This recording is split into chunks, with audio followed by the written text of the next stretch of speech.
Gentlemen. Oh, what's up, guys? I'm trying to figure out why my audio is not coming through my headphones. Probably because the Bluetooth thing. What the fuck? Well, we're on. All right, I guess I'm not using my headphones. God damn it! How's everybody been? So it's good to see your faces, man. I miss them. Right? I feel like it's been forever. Well, for me, it has because I've been so busy just with life and shit, right? So, I have to tell you. So when I was in the emergency room with my, there's like a bay here. It's like hard to talk. Do you guys? Yeah, I hear the echo too. Yeah, that's probably me. Yeah, turn off headphones, bro. Give me 1 second. Yeah. Echo Base Radio. What's up? So what I was going to say, when I was in the emergency room with my uncle and my aunt, I went to park the car and I came back and there was like some like scruffy looking dude sitting right next to my aunt with an empty seat on the other side.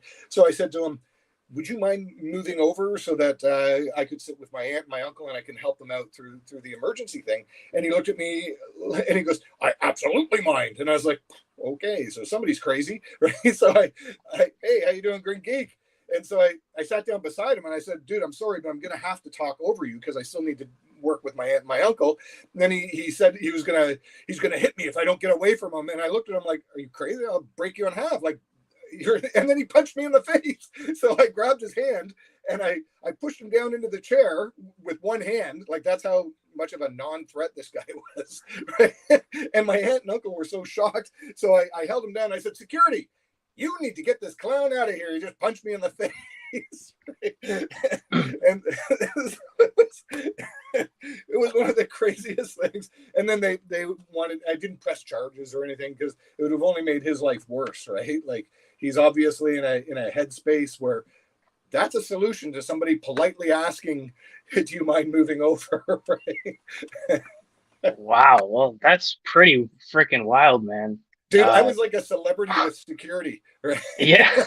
It sounds like you handled that really well, though. Like, I don't know, what else can you do, right? Like, that was pretty much the best thing you could do. I have to honestly say, though, if he was bigger and if when he hit me, it hurt, I would have fucking smoked him right there in the emergency room in front of my aunt and uncle. Like, yeah. It would have been. Well, at least he's in an emergency room. Yeah. I had the line. You punch him in the face really hard, and it's just, oh, okay. Well, he's already here. Danger Room Toy Photography. It's all good. We're giving it up. Nice. Mike's around. Sick. How's it going, everybody? Thanks for joining. Yeah, it's sick, man. And thank you, everyone. So, guys, like, what have you been up to? What do you like? We chat every once in a while, but this is live. We can say what we mean and stuff. I'm drinking my fancy sparkling rosé tonight. Adam can probably go because I had nothing because I've been sick. Yeah, sure. Don't pretend to be boring. So, I mean, well, first of all, Jeff, like, so sorry to hear about your uncle and what you're going through with your family right now. It's always tough. Brother, thank you. You know what, man? Here's the thing. I'm at a point in my life where you have a little extra adulting to do, right? Like, both my parents have passed, and now it's my aunt and uncle. They're going through it. He's in his 80s. She's in her late 70s. So it's just what you got to do, right? Like, you just got to be there for the people you love, and that's I try and do that, right? This is what was that dragon show? It's a goblet from that show, the dragon. Fuck, what was it? It was a show with mostly blowjobs and incest, right? House of the Dragons. Yeah, the one that was it was a series. I think it had like 4 seasons or something. Anyway, it doesn't matter. I know it was nothing. It wasn't like based on anything crazy. Game of Thrones. It's a Game of Thrones. Yeah, there you go. There you go. Yeah, it's a badass goblet. My wife got this for me, so yeah, she's kind of awesome that way. Yeah, that thing is really cool. I love it. So, brother, what's going on? Anyway, so yeah, with me, we've been getting ready for the wedding in September, so I haven't had time to do a lot of toy shots, which is unfortunate, but I have like a ton of ideas, so I'm looking forward to when I finally have some free time to get on that. But what I have been doing in my free time is playing a lot of Legend of Zelda: Tears of the Kingdom. So Oh, that was just if anybody's released a little while watching ago, this right? playing that, it's incredible. Yeah, That's dope. I went to an EB Games or a GameStop to look at figures, and there was this huge lineup. And I'm like, can I just go in and look at the figures? They're like, no. I'm like, later. You know? It was definitely because of that. Like, I mean, they sold like 10 million copies. Zelda. Yeah. Oh yeah, man. It's I know it's great game. But yeah, I've been slacking, so that's really what I've been up to in my free time. And then it's just been a lot of work. It's kind of, we're trying to get through everything so we can just sort of relax this summer. So it's been a lot of grinding last little bit. Well, you know, I find often with this hobby, there's people they sometimes treat it like a job. I mean, it's pretty improbable that we'll be influencers ourselves, right? And if that's your goal, you really need to up the game quite a bit. So to me, if I feel like I have to put pressure on myself to do something creative, then I'm already doing it wrong. Right? Yeah, like right. This is our hobby, man. This is what we do to escape the bullshit, right? And so totally. And if we don't have an idea, why force it, right? It just feels like yes, right? It just feels like fake. I like to be genuine, right? So it's if I post something, it's because I wanted to, not because I felt like, oh my god, I better keep up with the momentum. Collector sector, howdy. Yeah, no, I totally feel that. So yeah, I've got a few, like, still been picking up a lot of figures, so that's been cool. Mostly McFarlane's, but not the Batmobile, evidently. But that fucking Batmobile, man! I'm so pissed. I'm so pissed. I'm glad I didn't. I was literally listening to Nirvana before we started the stream. I am not even kidding. I was so sad. Oh, you can see the tears on your cheeks, buddy. I'm so God. I was like, oh, it's gonna be arriving today, and then I got the notification. Like, my wife sent me the notification through Messenger. She's like, "I'm so sorry." I'm like, "No, why?" I half knew they were gonna cancel it when we did that pre-order, but at the same time, I'm like, you know what? Like, well, let's give it a go and see what happens. Yeah. So, but yeah. Anyway, I've got a real weakness for the McFarlane random pickups. Oh, that's the bike. Oh shit! Yeah, is that it? You know what? They actually got it here at a decent time today. I was surprised. Oh my they said by 10 p.m. and I thought it was going to show up after the stream. So that's a beautiful little beast. Yeah, man. I think it's going to be really good. So that's so dope. For sure. Yeah. Oh wait, you said you were going to open it on the stream. Oh, definitely. Yeah, for sure. Yeah. I've got a big box of figures here to try with it too. Nice, sick. Yeah. What has everybody picked up recently? I picked up this the toxic the hazard suit Batman at Heroes World, because Heroes World today is their last day at that location. They're moving to Did you go today? Highway 7. What's that? Did you go today? I went after work. I was like, you know what? Fuck in this. I'm gonna go pick up I want to buy, because I saw a post that they were today was their last day at that location. Yeah. I thought, just out of nostalgia, I got to go grab something. So I did it on a whim. Were you there? Yeah, I was there earlier today. No way. Yeah, I was there around like maybe 2 or 3. Oh yeah, I was still working, but as soon as work finished, man, I was like, yeah, I think I want to buy a cheap McFarlane figure, and so I bought one to open, and when I was eating dinner, I opened it, and then I thought, oh my god, what did I do? Right. So here it is. Right? So here, Russell. Okay, opening. There. But yeah, he like usual. I know there's people that don't dig on McFarlane. What I like is they're inexpensive. The sculpts are usually pretty good, and the articulation is surprisingly great. And you know, you can, if you end up hurting the figure with special effects or anything like that, so what? It was like $30, right? So that's kind of what I dig about them. So it's sort of like a guilty pleasure of mine to grab a McFarlane every once in a while. They definitely they have that market down for cheap figures that you can mod really easily, and you can give accessories from other figures. Well, they pull apart so easily, right? Like, yeah. I mean, even just posing it, sometimes the torso comes apart, but it easily pops back together. But it got me thinking, like, you know, like you could start like kit bashing between them without much effort at all, because it looks like the sockets are pretty similar. They're so easy to kit bash, man. You can do anything. Like a lot of them are like interchangeable completely. Yeah.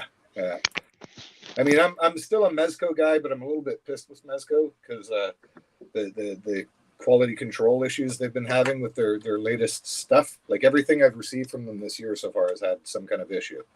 Wow, that's brutal. Some of it I let go. Others I'm just like, fuck and no, you're gonna replace this, right? Yeah. I've mostly been buying a lot of imports recently. I don't know if you guys have seen all my stories.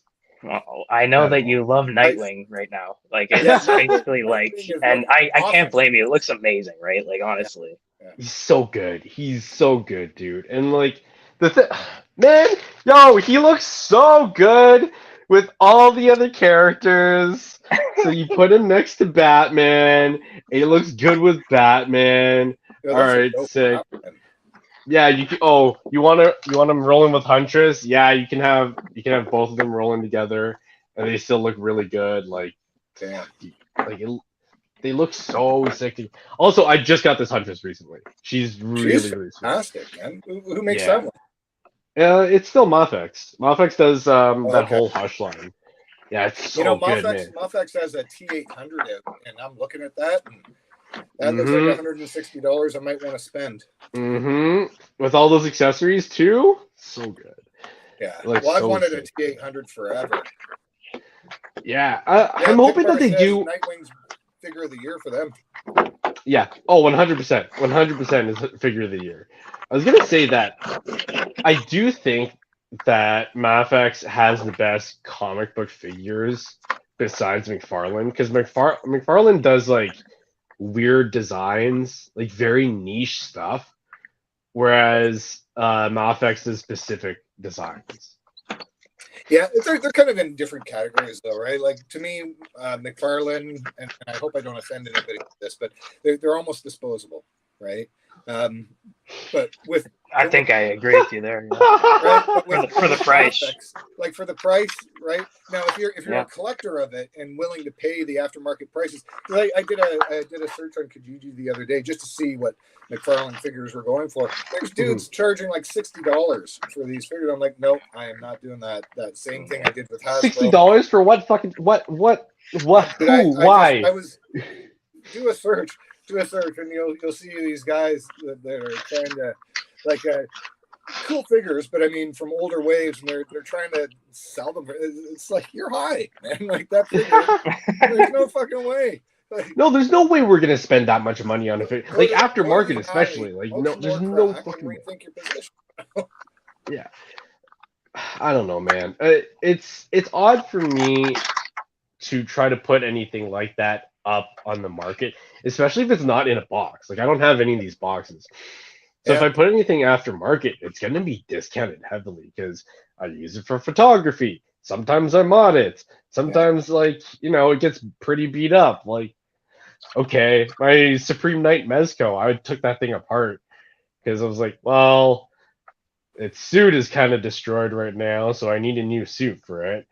Some of the accessories are broken, so I'm using some of the capes for other characters. So if somebody wants it, I'd probably have to give it to them for like $45 or something. I'm not going to give it to them. Yeah. Well, I'm not. I think you're with me on this. So I'm not a collector. I'm an artist, right? And so every figure I buy, I view it as a tool. And don't get me wrong, there's still the 12-year-old in me that's like, that's so cool, I love it, But at the end of the day, they're tools, right? So if I were to resell them, I'm not going to be looking to make money. I'm going to be looking to move them because I want space. Right. Yes. So I figure most of my Mezcos I'll probably drop for between 80 to 100 if I ever sell any of them. Right. Yeah. And that's just because once I decide to sell it, I don't want to sit on it. I don't want to look at it. I want it the fuck out my house. Right. Like, so I'm not going to. I mean, with how much room you don't have right now. What's that? With how much room you don't have right now in your studio.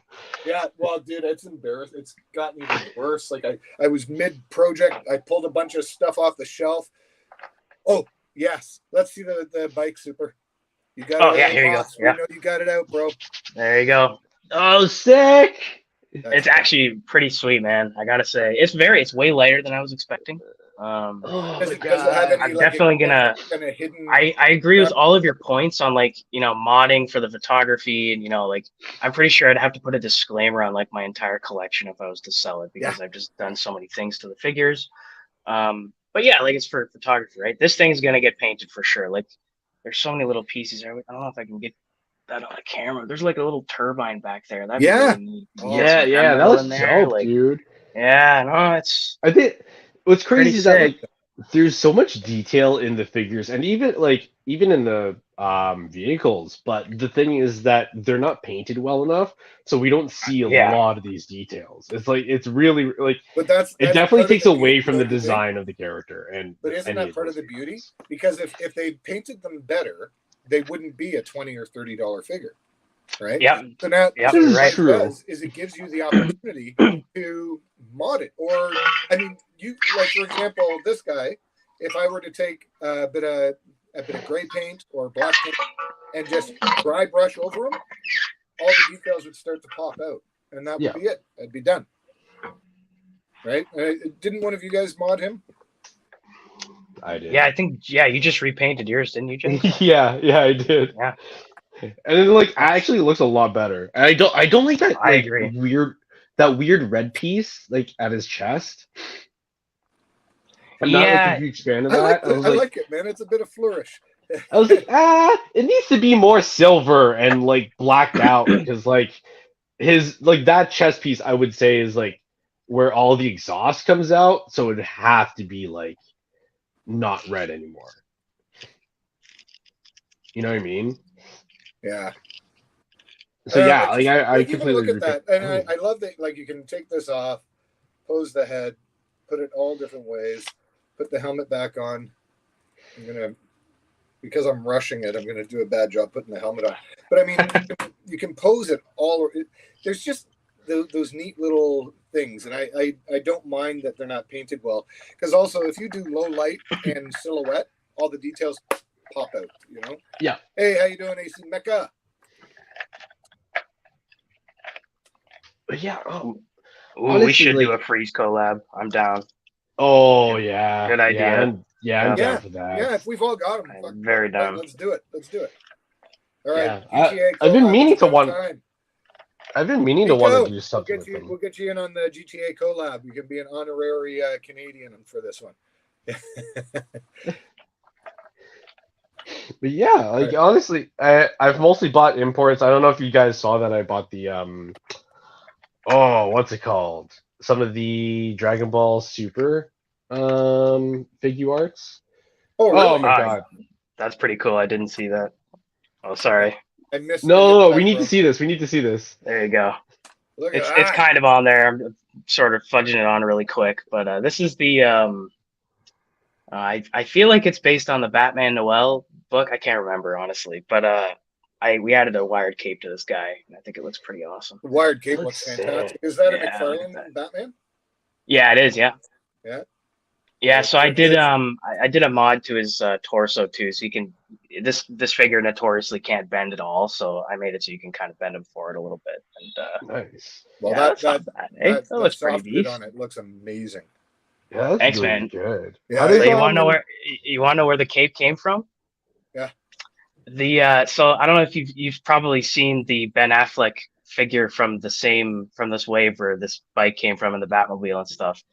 Well, I wanted that figure because I wanted to take his pieces to make something else. So right. I bought that and I was like, well, he's got a cape here, and maybe we can add some wires to it and put it on a different figure, and that's what this cape is. So That's we just- awesome. yeah, Nice. But Ryan that's actually what helped it's me all sew in the about. wires, and that's how we did it. So yeah, it's good repurpose because yeah, that Ben Affleck figure, he was gone before I like maybe 15 minutes after getting out of the box, he was ripped apart. So he's I don't know what I'm gonna even do with all of his pieces yet, but I wanted his legs for the thigh swivel for something else. Right. And I figured we'll use the cape too. Why not, right? Do you know what release I'm looking forward to from Mezco that I wasn't big on initially, but I bought anyway, is the most recent Batman from the movie, the most recent movie of Batman. They've Batman? You got the Mezco? Oh yeah.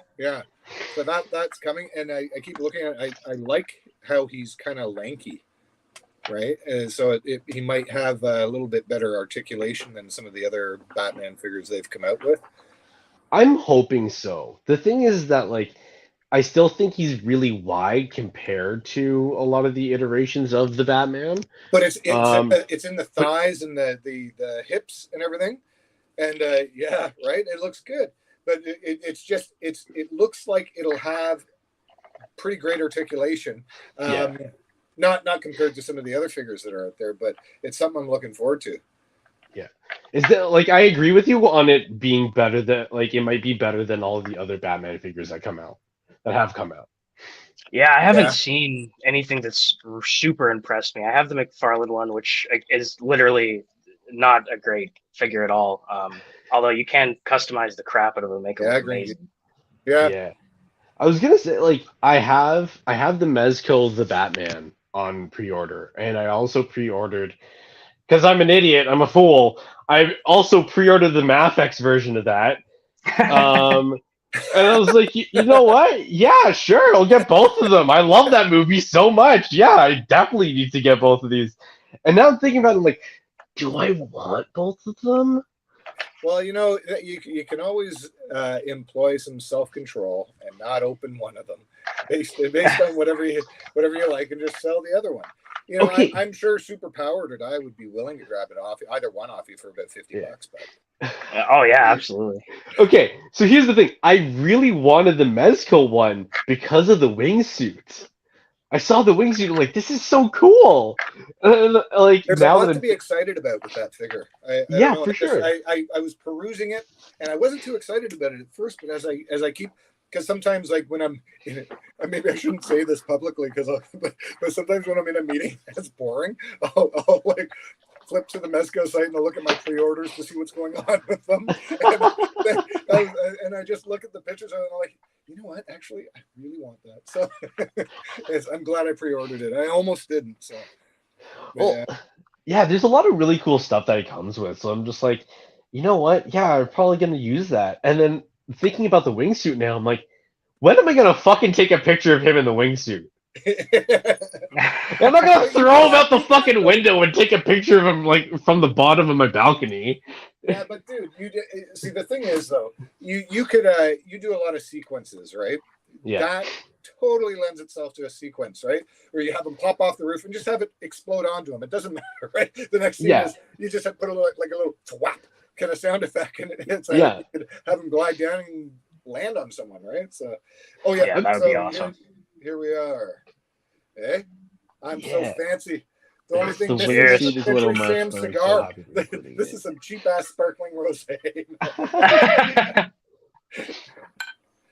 I just thought it would be fun to, instead of beer, be fancy. I just have my water bottle with me. No alcohol for me. No alcohol. Yeah, but I gotta drink tea and water, so that's all me, man. That's what I've been living off of. I'm in Michigan, like 15 minutes from the Ambassador Bridge. Spent a lot of my 19s and 20s in Windsor. Oh, hey, my in-laws are in Windsor, where there's literally nothing. There, eh? AC Mecca? Yeah. He's almost Canadian. Almost. It's pretty close. Yeah, AC Mecca it is, right? Look at this thing. Also, I put like some Mezco stickers on it and stuff. Oh, here, I'll move the glass so you can see it. Yeah, that's my mini fridge.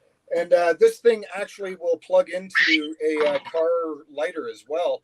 So I took it camping with me, and I kept all my pints and stuff in it, so it was nice and cold. And then I was a wimp, and when I did my camping, I did it at an RV site, but with a tent, so that I could have electricity to charge my camera, charge my iPad, and everything, and run my mini fridge. So it was, I'm blocking it again. Yeah, but it was, I love that thing. And I think it was like $80 on Amazon. So it's a good investment. It's actually not bad. How long did that last you, too? What's that? How long did that last, the fridge? It's still lasting. No, how long, like, when did you get it? And then... How long has it lasted you? Like how?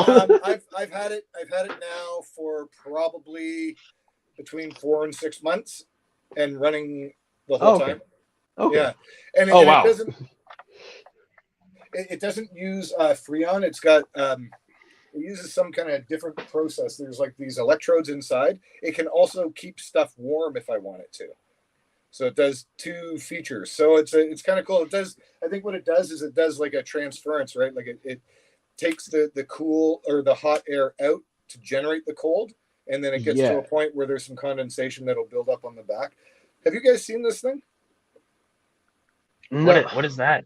This is the Mezco Pink Skull's mask. It's about the You bought it? What? Yeah, I've had it since Halloween. Look at this thing.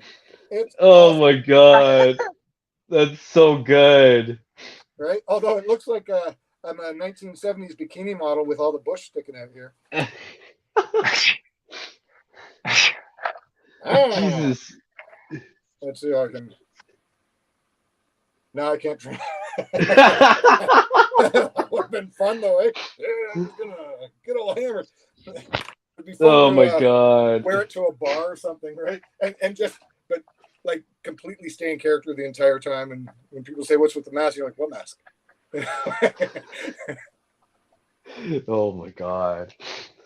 Hilarious. Yeah. So do you what kind of projects are you guys thinking? Like I know that we're all kind of in between, we're busy and stuff like that. Yeah. What kind of projects are you guys thinking of doing? I still need to finish my custom Batwing. I've sent you guys a couple of pics in the chat, but haven't been really posting much because I just haven't had time to work on it. But and I've missed that role because I've been kind of like I think I've shared it maybe once or twice. Like I literally haven't had time to. I've just been looking at it, while I get ready for work every day. And just, right. One day all the time. So once that's done, I want to build a bat cave, and I know we were Jazz and I were talking about both wanting to make one. Each of us want to have one for a collection. So yes, sir. That's my next big project. It's gonna happen. We're gonna figure it out. And how are you gonna make that? Like with foam or what's? I think so. I'm trying to. I really like. I've seen a few different methods for like the cave sort of like background, like the rock sort of thing. And one of the neat ones I saw was somebody had like one of those big, those big envelopes, big like Manila envelopes. Yep. Somebody had one of those, and they like kind of crinkled it up, and then they painted over it, and it looked like surprisingly really good, like kind of like broken rock and stuff. So I don't know, like I'm trying to figure out like what's gonna be easy to store and things like that, but it's probably gonna be mostly foam. I think that'll be the easiest way to put it all away after too, because like I mean it's gonna be huge, I think, to fit everything that I want to put into it, and it has to be like storable, I guess, or else I'm gonna be in trouble. So you can get those rare earth super strong magnets, like the little button magnets. On Amazon, you can get like 500 of them for like $20 or whatever. Get those and use those to make it so that you can assemble it and take it apart. See, I think that's genius. Like that's probably, we'll do something like that. I've been watching some videos, and that's a lot of people are saying magnets are the way to go if you want to be able to store it. No, it really is. It makes everything so much easier, right? And the only challenge with the magnets is make sure you glue them in the right way, otherwise it'll explode apart. Oh yeah. It won't stay. Are you gonna do the? I can't remember if you said you were gonna. Are you gonna do the multi-layered Batcave where it's like fucking 5 floors of Batcave? This is where reality meets ambition, I think. But go on. Right. So what I want to do is I want to have platforms that are modular, because I figure like in photography, the likelihood of me shooting the entire thing in one frame is pretty much going to be zero. Like I'm just not going to be able to do it. So I feel like if it's like kind of like larger like rooms or spaces that can be kind of pushed together to make like bigger things, and you can kind of mix and match, so you can maybe have like an angle from a different viewpoint or something like that. Like I just sort of want to do like platforms that you can interchange. And I really want to be able to fit all of the custom vehicles and stuff like that I've been working on into it. Well, so it's got to be big, right? What adds a lot of depth to a photo and where you can fit a large dial into it is if you create depth by having kind of like archways or doorways, and in another room beyond that. Yeah, you know what I mean. So like if you build it so that there's a wall that can go kind of in between, you could create like a 2-room and make it really deep, and just set your camera up, put it on a long table, and then put the action in the foreground. But you could even have some shit going on in the background that kind of is interesting to look at. I found that's a great way to add depth and kind of that mood to your pick. I think that's a really good idea, and it kind of would work, right? Like, because I feel like I mean, I wanted to do like kind of like how we were saying, like the 5-floor thing, like that would look amazing. It would be a really cool display piece, especially. But I definitely don't have space to display that, so that's the only problem there. Well, I mean, I do, but it would go on like the dining table, and then I'd be living alone. Yeah, so. That's got a limited shelf life. This is their centerpiece, though. This is what attracts people to the dining table. What you could do is have it close up like a clamshell, but on the outside, it's something completely different for and you say, "Honey, what colors do you like?" You know, and they go, "That cave, centerpiece." You know. I think if we did that, we'd have to like patent it and sell those. I mean, like every collector would need one at that point, right? Oh man, So then there's a lot of collectors that would need that. Let's get designing, right? Yeah, let's do it. Hey, have you guys seen the Dungeons and Dragons action figures? Not for the most recent movie, but for the old school cartoon. Like the NECA ones, I right? got The old total school, no. nostalgia vibes, and I ended up picking up the Barbarian Kid. Oh, you're talking about those ones. Oh, I thought you were talking about the NECA ones. I was no, from Hasbro, and like I've pretty much sworn off of Hasbro just because of them charging so much. And with me saying that, this struck such a nostalgia bone for me. I ended up spending $40 on it. $40, and it comes with this and this. But he's got incredible. Hasbro kills me, man. Oh my god, dog! Here's the thing, though. Look at this articulation, right? Like he's got it all. It's all double jointed. He makes that's pretty good, right? Like in he's moving, swivel and everything, and what? It's actually and all pegless. This is, as somebody that is very disappointed in how Hasbro is treating their customers, I have to say, this is a pretty wicked figure, and I'm embarrassed to say I may actually buy the other two that are the teammates with him, only because they're so close to the actual cartoon. It's hard not to dig this figure. Like, look, if you watch that cartoon regularly on a Saturday, that's the kid from the Barbarian Kid. Like, totally. Like, that's really, really good. Yeah, that's dope. Yeah, it's like it's a good, for sure. Like I've always said, Hasbro has shit zooming in, but look at those eyes, man. Yeah, I think even though some of the Marvel Legends that we've been getting.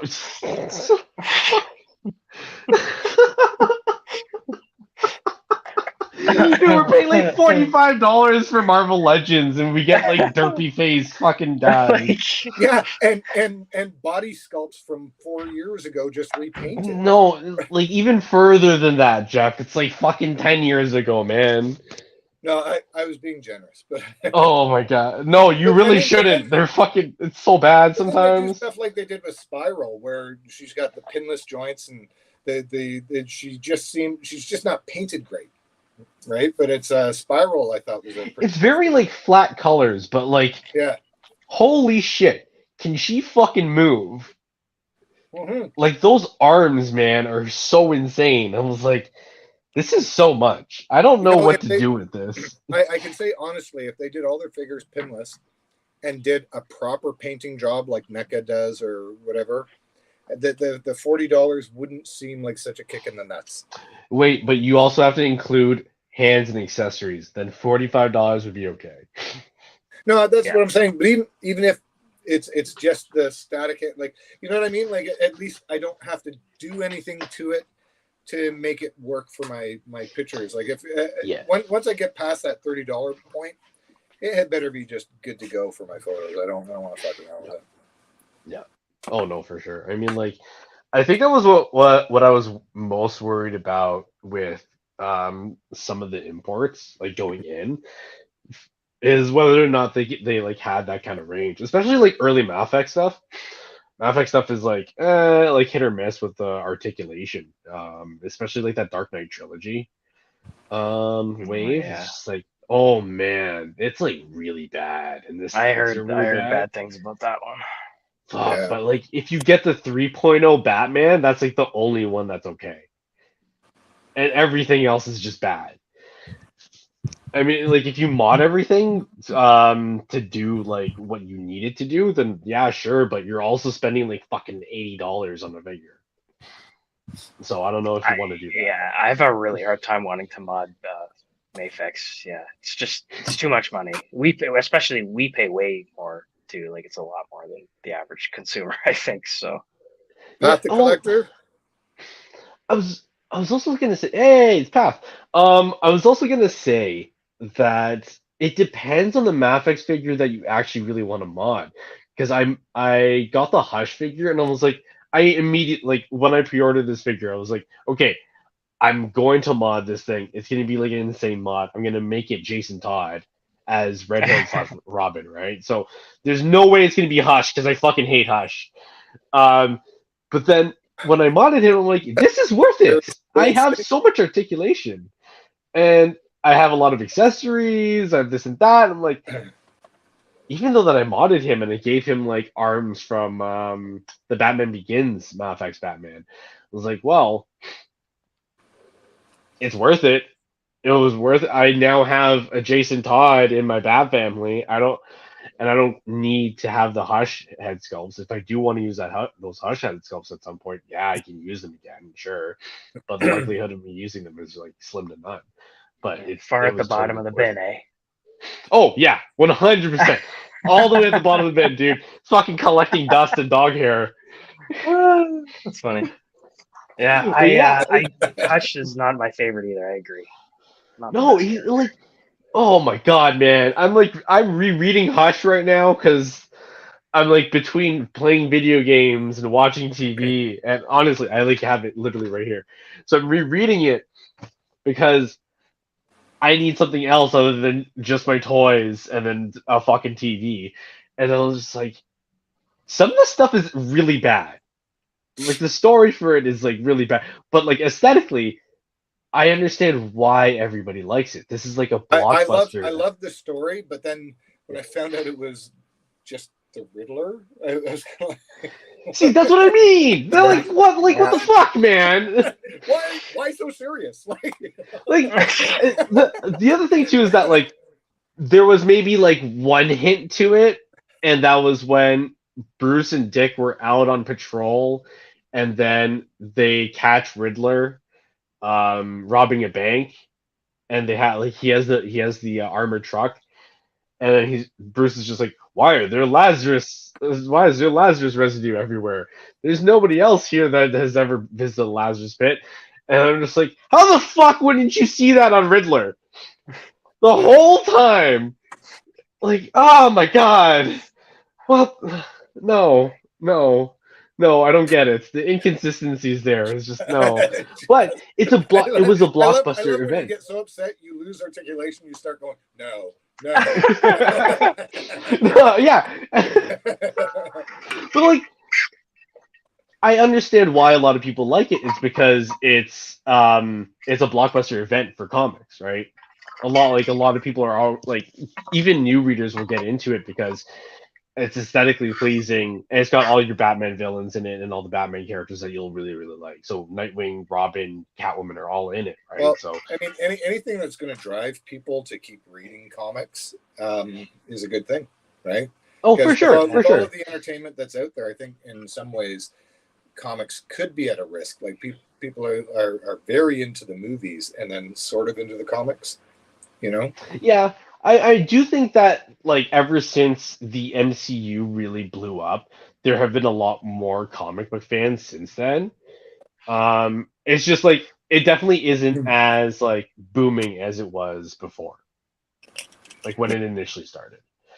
It's And the now it's last like few phases have been rough. I think it's people are starting to get fatigued.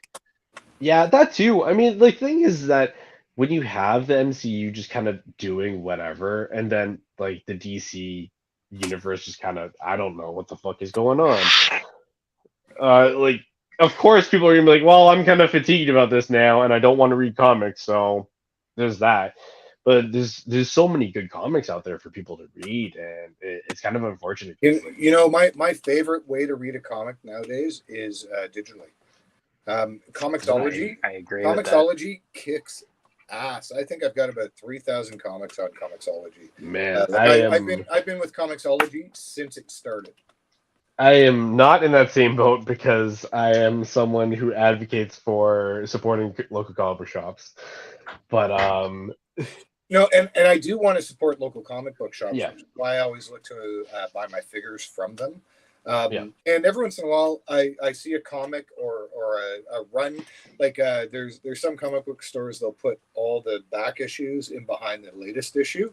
And Yeah. so if you're just discovering it, you're like, holy fuck, there's like 6 issues. You go 1, 2, 3, 4, buy the run, and then you've got like an afternoon of reading where you can get into a whole story. And to me, that's a little more visceral, right? Like I like to sit out in the patio, have a pint, smoke a joint, read my comics, and in the sun and stuff. It's a nice time. Right? Yeah. I do think though that like with everything coming out so quickly now, it's easier for us to consume it at like with trade paperbacks and hardcovers as opposed to like getting single issues. And the thing is like people will still buy single issues. There are those loyal customers that come in every week that will buy single issues on like a weekly basis. But for people who are like, I can fucking wait until the end of the month or 2 or 3 months later for them to like actually put this out. Yeah, no, but it's true. Oh, like I'm being generous because like they're not gonna print it until like fucking half a year later. Well, and part of my issue though is space, right? Like yes, and that's a huge thing too. Like I've got like my comics from the 80s that are all stacked up, 70s, 80s, 90s, right? And then I was getting back into it in I guess this week till Mafex around 2015. I started getting back into it. What was that about the Mafex Batman? Oh no, Path was just saying that like that whole Nightfall wave is gonna be fucking crazy. Oh, yes, man, it is gonna be crazy, and that Bane's gonna be so good, man. Okay, that Bane's gonna be so good, dude. That's it. That looks really good. That's game over, man. Like I don't know. Like he's my favorite villain, so that's it, man. I'm always gonna be posting. I might have to jump on that too. Yeah, I think. Sorry, I think I might jump on the imports. Yeah, the Mafex. If they've got a Bane coming, I'm going to jump on it. I really liked the Storm Collectibles Bane, but I waited too long, and I just can't find it at a reasonable price. Fucking $400. Yeah, like I'm sorry. What? Like, yes, dude. Aftermarket, right? This thing is fucking $400. I know. Insane. That's wild. That's why I don't own it, right? I'm not paying $400 for a fucking thing like that. There's just no way, right? But the next best was the most recent Bane by McFarlane. Again, McFarlane, but you know the larger one. I still haven't seen that in person, but it looks great. Yeah, it looks really good. The only thing is that like it doesn't have a lot of articulation. Where is it? Vonnie, yes, Mafex will be making a Bane. It's actually based off of Nightfall, so he's gonna scale a little bit bigger than Batman. Right. So here it is. And actually, I gotta say, for a big guy, he's still got pretty decent articulation. Like you can get some really dynamic running poses in and stuff, like get him coming at you like this kind of stuff. My issue with him is that like I can't get the fighting poses that I want. Yeah, but that's the thing about action figure photography, man. Most of the time you can't, and you kind of got to listen to what the figure tells you, right? Like of course. Like I a lot of the time I'll get a picture in my head on what I want the thing to look like, and then in actual execution, it's like, yeah, well, I could hit that pose if I want to break the leg off and re-glue it onto his torso, or I'll have to adjust my angles and replan the scene a little bit, right?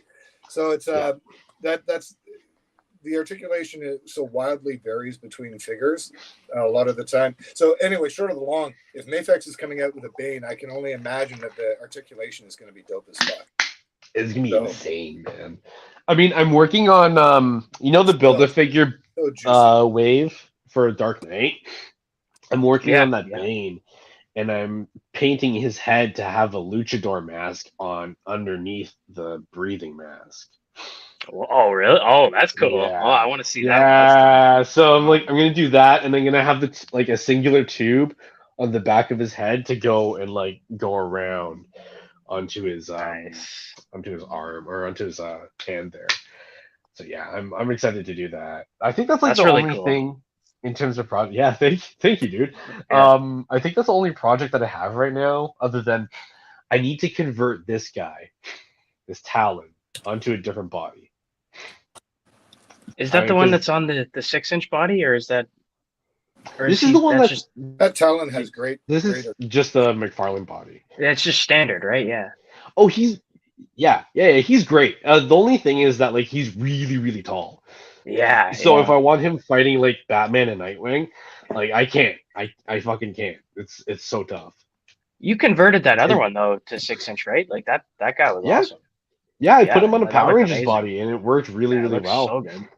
Yeah, so I just need to get another Power Rangers body and then boom, like it'll work no problem. Plus those Power Rangers body is just so buff, man. They're so huge. They're bigger than Batman, man. But Into yeah, the pose. I'm excited. Oh, nice. That's dope. Get off me! No. Oh, that's awesome. I think I'm going to be doing some shoots tonight. Nice. That's good, man. I've been meaning to get back to shooting, but like because I've been sick. I'm like, oh, I'll get to it at some point. I'll finish my story. I really want to finish my story. I really do. I'm just so fucking Uh, tired. so, what do you guys think? We're about 48 minutes in. You want to Yeah, I all mean, the lads, the artists that we've invited to come watch us. Maybe we got to give them some props. yeah, for sure. I mean, also we Right were on. like catching up and shooting the shit, right? So Yeah, no, I love it, man. I really love it. And I'm not trying to expedite this at all, but I looked at the time and I thought, so, well, we're 48 so minutes in, and as charming and interesting as we are, I'm sure some of the lads that joined in want to see their shit get featured, oh and yeah. so why don't we kick it off? So I don't know about the guys in the back room who you want to have come up first, but we'll roll with whatever order you Yeah, select for whoever us. puts stuff up first. Yeah, sounds good. Oh man, I don't have anything written down. Shit. You know what? I've got comments from all the guys I selected in my chat here, so I'll try and Oh, okay. I'm going match it up first. to. All right, cool. Hold on. Let me go to the page. Is this you, Jazzmeister? Yeah. Shit. What is his name? Oh yeah, Sky Knight LCG. Yeah, he's really cool. Okay, this guy is super talented. I don't know, like if you see his actual page, like he gets not as many likes as he should. And he did a Superman shoot like not too long ago, where it was like, oh, you should just get hired by Mezco, man. Like this is insane. This is Yeah, so this good. is Like even this right fantastic. here, like holy man. Like when I saw that, I was like, this is like Arkham City vibes slash like actual like I like the gothic darkness. Batman. I like also how and I don't know if it's practical or Photoshop, which means either way it's well done. Or the Yeah, droplets on the figure and the rain effect there and everything. It really has a great attitude. I think Yeah, absolutely I think outstanding. I love how much depth there is there that's too. practical. Yeah. I think That's it is practical. practical. Yeah, Yeah, because that's like it looks actual pretty water. realistic. Yeah. It's just the rain effects on the actual picture are Photoshop, but then Yeah. on the Yeah. figure is actual Well, water. the rain That's effects could be a really monitor well picture in done. the Like background too. like yeah. Well, it's on the foreground. On the foreground, you can tell that like it's also Is it? at the front of the picture. Oh yeah, it is. Yeah. But yeah, he is so well done. He's such a good photographer. I asked him initially for to join in on a collaboration that I'm actually going to be doing later on, like that I'm actually posting later on tonight. Oh, nice. For Nightwing, and he's just like, I'm not getting mine until like the end of June or something. I was like, oh, okay. But like I saw all of these pictures and I was just like, there's no way that he can't join in on this one. Like I can't wait to see what he does with that Nightwing and like with all the other characters that are gonna be coming out from this line. It's gonna be so good, man. He's such a great photographer. Also, when you go see his Superman picture, like comparing this picture to the Superman picture, you're like, wait, hold on a second, is this the same person? Because it's like it's very, very bright, and like there's a lot of really good lighting there. I mean, not saying that there isn't any good for this one, but well, this is a different choice in lighting, right? Yes. It's the dim lighting, but like it's the bright lights, the bright colors, the high detail for Superman that's like really, really well done. And I was like, wow, I don't know why I didn't pick that picture instead of this one. But I love this one too, but like fuck, man, I couldn't pick between the two, so I was just like, all right, fine, the Batman one. But yeah, I've also been on the Batman kick, so there's that. Yeah, I'm starting to get a bit of a Batman kick going on. Wolverine's been my boy forever and a day, but I'm starting to get bored with him, so Batman's coming to the fore. Batman's always the favorite. I don't know what to say. Oh, Jazz just dropped off. Oh, okay. Well, we can carry on without him, I guess. Yeah. I'm sure he'll be back shortly. Yeah, or maybe he forgot to plug in his phone or something. Oh yeah, that'll do it.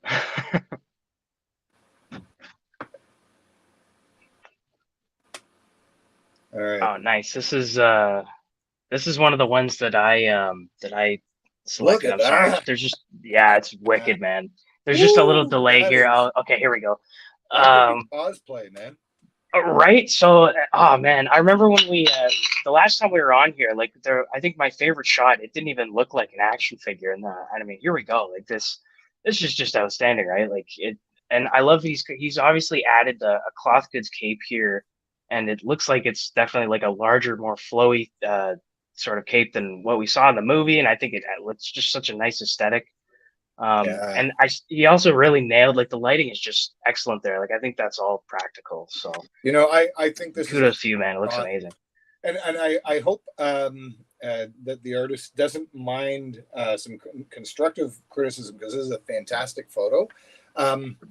It looks a little bit angled, and I think if in Lightroom or something, if just adjusted that angle so that the figure was more vertical, this would look like a scene out of a movie. I agree. Absolutely, yeah. Right, and because the only thing that sort of lends to maybe it's an action figure is just the angling of that. But apart from that, I think it's an incredible shot, and I hope the artist doesn't mind. Like, it's all said out of love, and just I want feedback on my pictures the same way. So I hope it's received well. Now, it looked like he had a blurb there. Sorry, Superpowered, I didn't mean to take over the conversation. No, man. No, I agree. No, I think that's that would definitely add to it too. I think this one is fantastic, and I've seen a lot of different shots with this particular Batman. It's just nice to see, like, I don't know. What really drew it to me was the cape. I just thought that was really cool. Looking at that? Yeah, that looks really, really good. Are you back on with this now? I don't know why. Okay, so I have. Sorry to interrupt, but I have the stream going on my phone, right, so that I can actually do this properly. But then I also have it playing on YouTube right now, so that I can see the actual picture. I'm doing the same thing. There's definitely like a delay, which is why what it kind of look awkward sometimes. I'm doing this on my iPad on a stand, and so I just zoom into the photo, and then I can see it really clearly, and then I zoom back out. It's all good. Oh, you're doing it the better way, Jeff. Yeah, definitely. Are you guys literally doing this on your phones? I'm doing it on my phone, absolutely. Yeah. Okay. I'm all fancy with my iPad. That's why it crapped out on me. It just fucking like, oh, it's overheating. Goodbye. Okay, cool. No, keep going with okay, all right. Sure. Oh, Mike's shot. Yeah, dope, man. Like he did, Oh yeah, like here we he go. does such great work, man. And This is I'm amazing. it's not that I was like, oh, I don't know who to feature, and I was like, I know who to feature. I keep putting this shit up on my story. I don't know why I don't just feature these people. I was like, oh yeah, sure, I'll do his stuff. So I saw his latest post. I was like, this is so good, dude. Like, especially with the game trailer that came out recently, the first Oh yeah. Spider-Man. Oh, it Oh looks my so god, good. dude, it's so good. Like, it makes this photo like just feel a lot better. Yeah. Oh yeah, it You know hits what I even mean? harder, man. I agree. Yeah. Oh my god, dude. Like, He's got a blurb written there too, eh? yeah, he only used one light to light this photo. Wow. Wow. Yeah. That's wild. Like how much detail came out in Venom's face is so good. Like he obviously like did the right thing there because he said that he wanted to have Venom look monstrous and big in this picture. So he definitely hit those notes. Mission accomplished. Yeah. Nailed it. Absolutely. detail, The the detailing detail is there. there, the whites are there. It's very creepy and eerie, like the dark atmosphere, just like with the background and shit. Just Now, not being able to do you see guys, Spidey's face. because I'm able to zoom in on the feedback that they've posted on their posts? Did you guys want me to read it out for you? Because I'm on an iPad and I can zoom in. I can't even read that from my fucking Well, like TV. I'll read it. So what the Room Toy Photography had to say was, he said, always an honor to be featured by you boys. Thank you so much for the feature. I shoot everything with a Google Pixel phone. Hey, Backdrop Google dial Pixel made with the family. wife. He's got an app for her Instagram as well. This was done with just one LED light I propped above Venom and Spidey in a dark room. I just really love doing close-up shots and wanted to give Venom a bit of a monstrous feel, as he should. Sure. Favorite toy line to shoot always differs by mood, but I would say hands down being back in the rabbit hole of shooting Marvel Legends with a splash of G.I. Joe classified here and there. Thank you again, boys. Can't wait for the show tonight. Cheers. So, Danger Room, no offense with my comments on Hasbro. I apologize, but I stand by them. He's very offended. I'm sure he is. I'm sure he's very offended by it. No, but like seriously, like Hasbro still does some pretty good stuff. They do. Well, like I said, I did buy the Barbarian Kid for $40, so I'm still a sucker for them at times. Now this picture, You know I'm still gonna buy them holy occasionally. crap! Holy crap! We're still gonna buy the shit. Oh yeah. Yeah, this is great. this was actually for like an open collaboration that I did last week for my birthday. I was like, yeah, you guys can do stuff or not do stuff. It doesn't matter to me. I'm just kind of doing whatever. Oh, Jazz, I'm sorry I missed your birthday, bro. No, that's okay, man. Don't worry about it. We all have like a lot of stuff going on, anyways. Yeah. Yeah. So, I'm sorry. Happy birthday. Thank you. Yeah. Honestly, I picked these guys, especially these last few guys, because of the Mafex Nightwing. I was like, I can't not pick them. But also look at the depth. This is like a great setup on a dial, and literally this could be accomplished with just a couple of pieces stacked in a line. But the way it's executed, the depth and the action, it's really like this could be from like a stop motion cartoon, right? Like yeah. Definitely. It's also like there. It also has like that comic panel feel. Mm-hmm. Yes. It's really like it's that good. He said I read his comment earlier, but he said that he hid the flight, like the stand that he used for Nightwing, underneath the other G.I. Joe figure that's in the background there. Clever. That's on the floor. Clever. Yeah. That's really smart. Nice. Yeah. And I was like, what? You use a flight stand? I always feel best about the photos where I practically hide the stands. You can always use Photoshop or Lightroom to very skillfully hide it, but when you're able to pull it off like this without any kind of manipulation, there's a personal sense of pride for me when I can pull it off. Yeah. I definitely agree with you there. It's always the best when that happens. Yeah, just like completely balancing them is just like. Jazz, did you want me to read his comment? Sure. If you want to, yeah, go for it. Yeah, well, I mean, sure, of course I want to. Who doesn't like the sound of their own voice? You'd be surprised. You would be surprised. So what Poptographer had to say is, thanks for the feature, my friends. Just messed around with the Lanzi VI49 RGB lights to give a nighttime color, and I used the GI Joe to actually hide. Yep, and so we talked about that under nightstand, under Nightwing. Right now, Mayfex has been killing it with their figures, so that's why I've been having fun. That's what he's been having fun with. Just got the new Magneto, and so that'll be fun to shoot. Again, thanks for the feature and all that you guys do for the community. So yeah, thank you, Pic Bar, for making stuff like this possible and making it possible for artists like ourselves to identify and highlight artists that we appreciate and that we interact with. Oh yeah, this is a great forum. I was gonna say that, like, I do think this is like one of the best platforms to do it on too. Considering that, like, I know there's so many people out there that are like, I want to do a podcast. You do one fucking episode and then you'll never do it again because you're so goddamn busy. But the fact that no, it's true. You're true. Absolutely right. How many times has anybody said that about a podcast and they never do it again? It's happened too many times. Yeah, but what's impressive with these guys is the consistency, right? Yeah, I agree. Like I think I've been interacting with the Pic Bar for over a year. Actually, it's probably pushing 2 years at this point. And these guys, and I've mentioned it just about every time I've guest hosted on this, they helped me get my community back when I was hacked last year in 2022, I think it was, at the beginning of 2022. Yeah, I remember that. Yeah, so in a year, I was actually able to surpass where I was at. Now I'm over 1,000 followers. Like, it's not about the followers, but it's just, it's cool that, you know, through their help and impact, it helped me build my account back up, and actually it felt like it came back bigger and better, largely because of them. Now, look at this. I don't even know what the story is, but I want to know it. Like,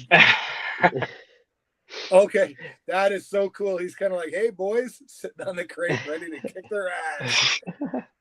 Yeah, it's funny because, like, everybody pairs Nightwing up. Like, what the pictures that I've seen is just like Nightwing fighting Ninja, and he's just like, no, I don't want to fight Ninja. Ninja are the worst. It's like always the caption. That's always the caption. I fucking hate Ninja. Ninja are awful. I wanted to show this where it's just like it's a little bit more sassy. Yeah. Like it shows his character a lot more rather than him just like kicking the crap out of people, which is still his thing. But like him showing his sass and like his character, it's like it has so much personality, man. A lot of little subtle posing going on here that works. Yeah. Really. Oh yeah, man. Very great shot. What's a little head tilt? Like it's just off to the side a tiny bit there, and it really sells. Yeah, man. It gives that like, oh yeah, I'm just here to kick your ass. That's really it. It's like you wanted to go in that back room, did you? Huh. I'm only here for 5 minutes, and then and then I'm gone. I have a date tonight, so you boys are gonna have to drop fast. Yeah, I really like this this photo, and this is again another one that came out of that open collaboration that I did last week. I still have yet to put together a reel of all the shots that were done for that collaboration, and then tag everybody. But yeah, this is one of my favorite shots. Like, there's great lighting choices in this picture too. Yeah, very, very good. I mean, even though that it's a warehouse, it's still very well lit, and so yeah. I like the colors there. The little the purple hint in the top left corner. Yeah, that's really, really good. Oh man, there's so much personality in that. But yeah, So he's also got a little bit of a blurb here. Thank you at the Pic Bar for the feature. It means a lot. Photos are taken using a Procam app on the iPhone. Mayfex is becoming my favorite line to shoot. Yeah. Nice. Yeah, I'm seeing these Nightwing pictures, and I'm really regretting that I didn't jump on that bandwagon. Me too. Ooh, guys, you got to do it. If you see him for a decent price, you got to pick him up. Yeah, then it gets down to the whole. I don't even want to say how much I've spent on figures over the last year and a half. Well, someone's Right. wedding is coming up, so if someone happens to get it as a wedding gift. Yeah. The invite's going out to all of us, right, buddy? Hey, you know what? It's pretty far away. We're doing it all the way in St. Catharines, but Holy fuck! You know what? Never I'd know, be down for. And I think I said this in the chat too when you mentioned it. And I'm not looking to impose or invite myself to anything, but if the invite's there, I'd definitely I'd make it at St. Catharines for that, man. Yeah. As long as the timing is right, you know. I'll definitely. Yeah, we'll definitely see. Hopefully, that'd be awesome. Yeah, we were gonna have a stag and dough, but we canceled it because it was just it was too much work and we didn't feel like it was gonna be worth doing it. So it's. But what about do you have a best man lined up to take all the pressure off you? Oh yeah. My wedding party's been super helpful. Thank goodness. So hit that guy up. Tell him, hey, dude, or coordinate this. We need a stag and dough. Let's go. Yeah, see, I don't know, like it's just, I didn't know much about it until we started planning it. And I was like, like we're just kind of asking people for money, and I was like, it's not really my thing. So we weren't super disappointed to cancel it. We were kind of like, it's nice to just get that extra little bit of a break and more time to plan the actual day, right? So yeah, my stag was actually pretty lame. It was best man was a buddy from high school, and he wanted to do Jack and Doe or whatever you call it. And I was like, bro, it's my stag. I just want to hang out with the bros and swear and fart and drink and burp and not worry about what the women are going to think, right? And so then it ended up just with like a group of buddies at our house we were renting at the time, and we got drunk and that was it. So I think so. Yeah, like we're just all gonna hang out together, like the wedding party now, and I'm like, that's cool. That's all we need to do. That's actually great. That's an awesome idea. Right. So I'm like, so it all worked out. Anyway, yeah, we're getting ready for that. So it's coming up. It's in September. So not too long away now. Almost there. Just got my suit the other day. Well, nice. Life has a funny way of accelerating on you, brother. So you get it sure does. All of a sudden, you'll blink and your kids will be 30. That's if you want kids. That's if you want kids. No pressure. Right? Oh, that's fine. Hey. I don't know about kids. We'll see. Yeah, okay. We're both on the fence right now. Kids, so who knows? If you don't know about kids, do not have kids. Yeah. Not right now, at least. That's for sure. Yeah. So are we ready for the next artiste? The final one? Yeah. This guy's Toronto local. That's what I forgot to mention. Yeah. This guy's Toronto local. Yeah. So I gotta. So why is he in our group? Right. To both things that you guys said. Yes, he should be in our group, and also, yeah, he's like that. It is so good.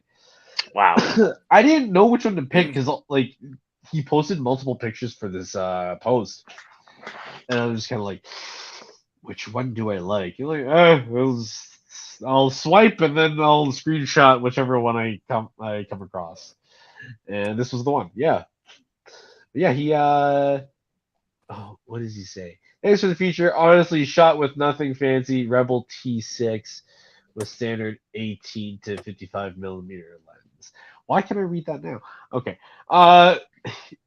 Yeah, no, he did such a good job here, man, with like that nighttime sky and like the city buildings. Just like, so good.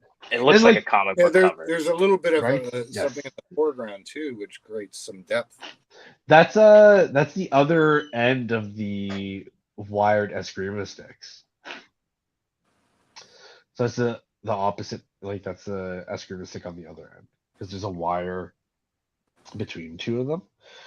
So that's really so that cool. Oh, I see. So that's the okay, yeah, I get it now. Yeah, it's the other stick. Hold on, let me. Do I have it here? Oh, where'd it go? I have like, I brought up all my toys and shit because it's like, oh yeah, I have all like this thing of accessories. But yeah, this thing has so much depth, man. I have a loss for words. Also, I'm like half delirious and can't breathe. So like, it's just really, really well done. I was like so taken aback by this picture, like by this pose. It was like, wow, you could have just done one, but you did four, and you killed it. You killed every single one of them. But yeah, like he did such a good job on it, just the lighting and the pose. The lighting really matches well to the background. Like he looks like it looks like natural lighting as a result of him swinging around at night near buildings. Yeah, yeah, it looks like yeah. it looks like he actually took a picture on like a city rooftop. That's like a Yeah. near perfect shot in my eyes, honestly. Yeah. Oh yeah, dude. Like this is seriously. crazy, man. Like Yeah. the amount of detail that is put into this is insane. Mhm. It is so well done, man. Like kudos to you, dude. You should like go work for Mathx. Yeah. Go like fuck, man. Like what are you doing here? Why? If only it was that easy. Oh, okay. Yeah, right. Seriously, I This wish it probably was that blows easy. every promo they've ever done out of the water. Oh, Completely. seriously, dude. All those like static fucking poses and like those like vanilla ass shots. Like, no, thank you. I'm okay. I don't need this. I don't need this figure. But then if someone does something like this, I'm like, okay, yeah, sure, I'll buy it. I will say this is making me really regret not picking this guy up. I think I'm gonna have to look. Yeah, I Might have don't to like see. the regret I'm experiencing. Oh, Yeah. right. Okay, so I'm actually serious about that, Adam. Eh? Like, because I have a second Nightwing coming in from my old work, Oh, and brother! like, Wow. and it should be coming in. And if that's something that you really, really want, and it's like, hey, if I can't make it to like this wedding that you're having out in St. Catharines, if you happen to send that out, you don't have to. I can actually like just next time I see you, I'll gift that to you. Oh shit, man! That'd be awesome. I mean, if not, I could perhaps buy it off you too. Yeah, my You're getting birthday's married. October.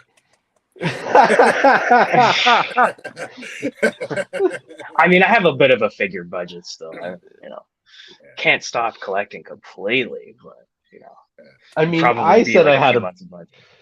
I said I had a budget, but then I bought like fucking 6 imports, so So Well, that's super kind of you, spoilers. man. We'll definitely take a look and see what's gonna happen with yeah, for sure, rest of man. the I mean, table like, and yeah, stuff. That'd be either so cool to way, have you guys out. I hope that could happen. That'd be amazing. honestly, like even Yeah, if we can't go, like it's still yours, dude.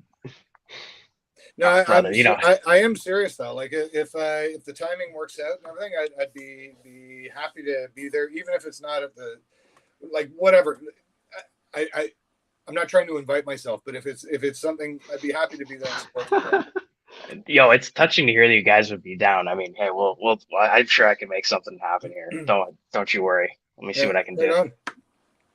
That's awesome. I know that. Yeah, I was gonna say there's like probably a budget there for like how many people you're actually wanting to invite. So like that, Yeah, like well, no, like obviously no. two additional people might not be a big deal. So let me see what I can do. I'll get back to you guys. I mean, I know how much plates can be and whatnot and all this other shit. So it's like, yeah. We'll see. Don't worry. I'll see what I can do. I'll definitely get back to you guys on it. That'd be pretty cool. Yeah, hey, no worries, man, and no pressure either, brother. Yeah, of course, I man. want you to know that. Oh no. Hey, family love for the GTA collector or whatever. Absolutely. The Trontoinians is what we're calling ourselves. Yes. I'm just super thankful to have met you guys, man. It's been super fun hanging out with you guys this past year. We also have to like. It's been a lot of fun actually, and I hope it continues. We also have to plan another hangout before he gets married. We gotta do something. Not saying that you're gonna be like completely unavailable once you're married. I'm just saying that we should try to do something. And end of July, my wife is going to New York, and I canceled the golf trip I was going to go on. I thought about it, and I thought I don't play golf. I'm just not going to have fun. I'm going to smoke pot and drink with my buddies, and I'll be holding up the game, shooting the wrong way, and everything else. So I just thought. I could spend that $800 somewhere else. So I'm gonna spend it on action figures. Yeah, absolutely. There you go. Right.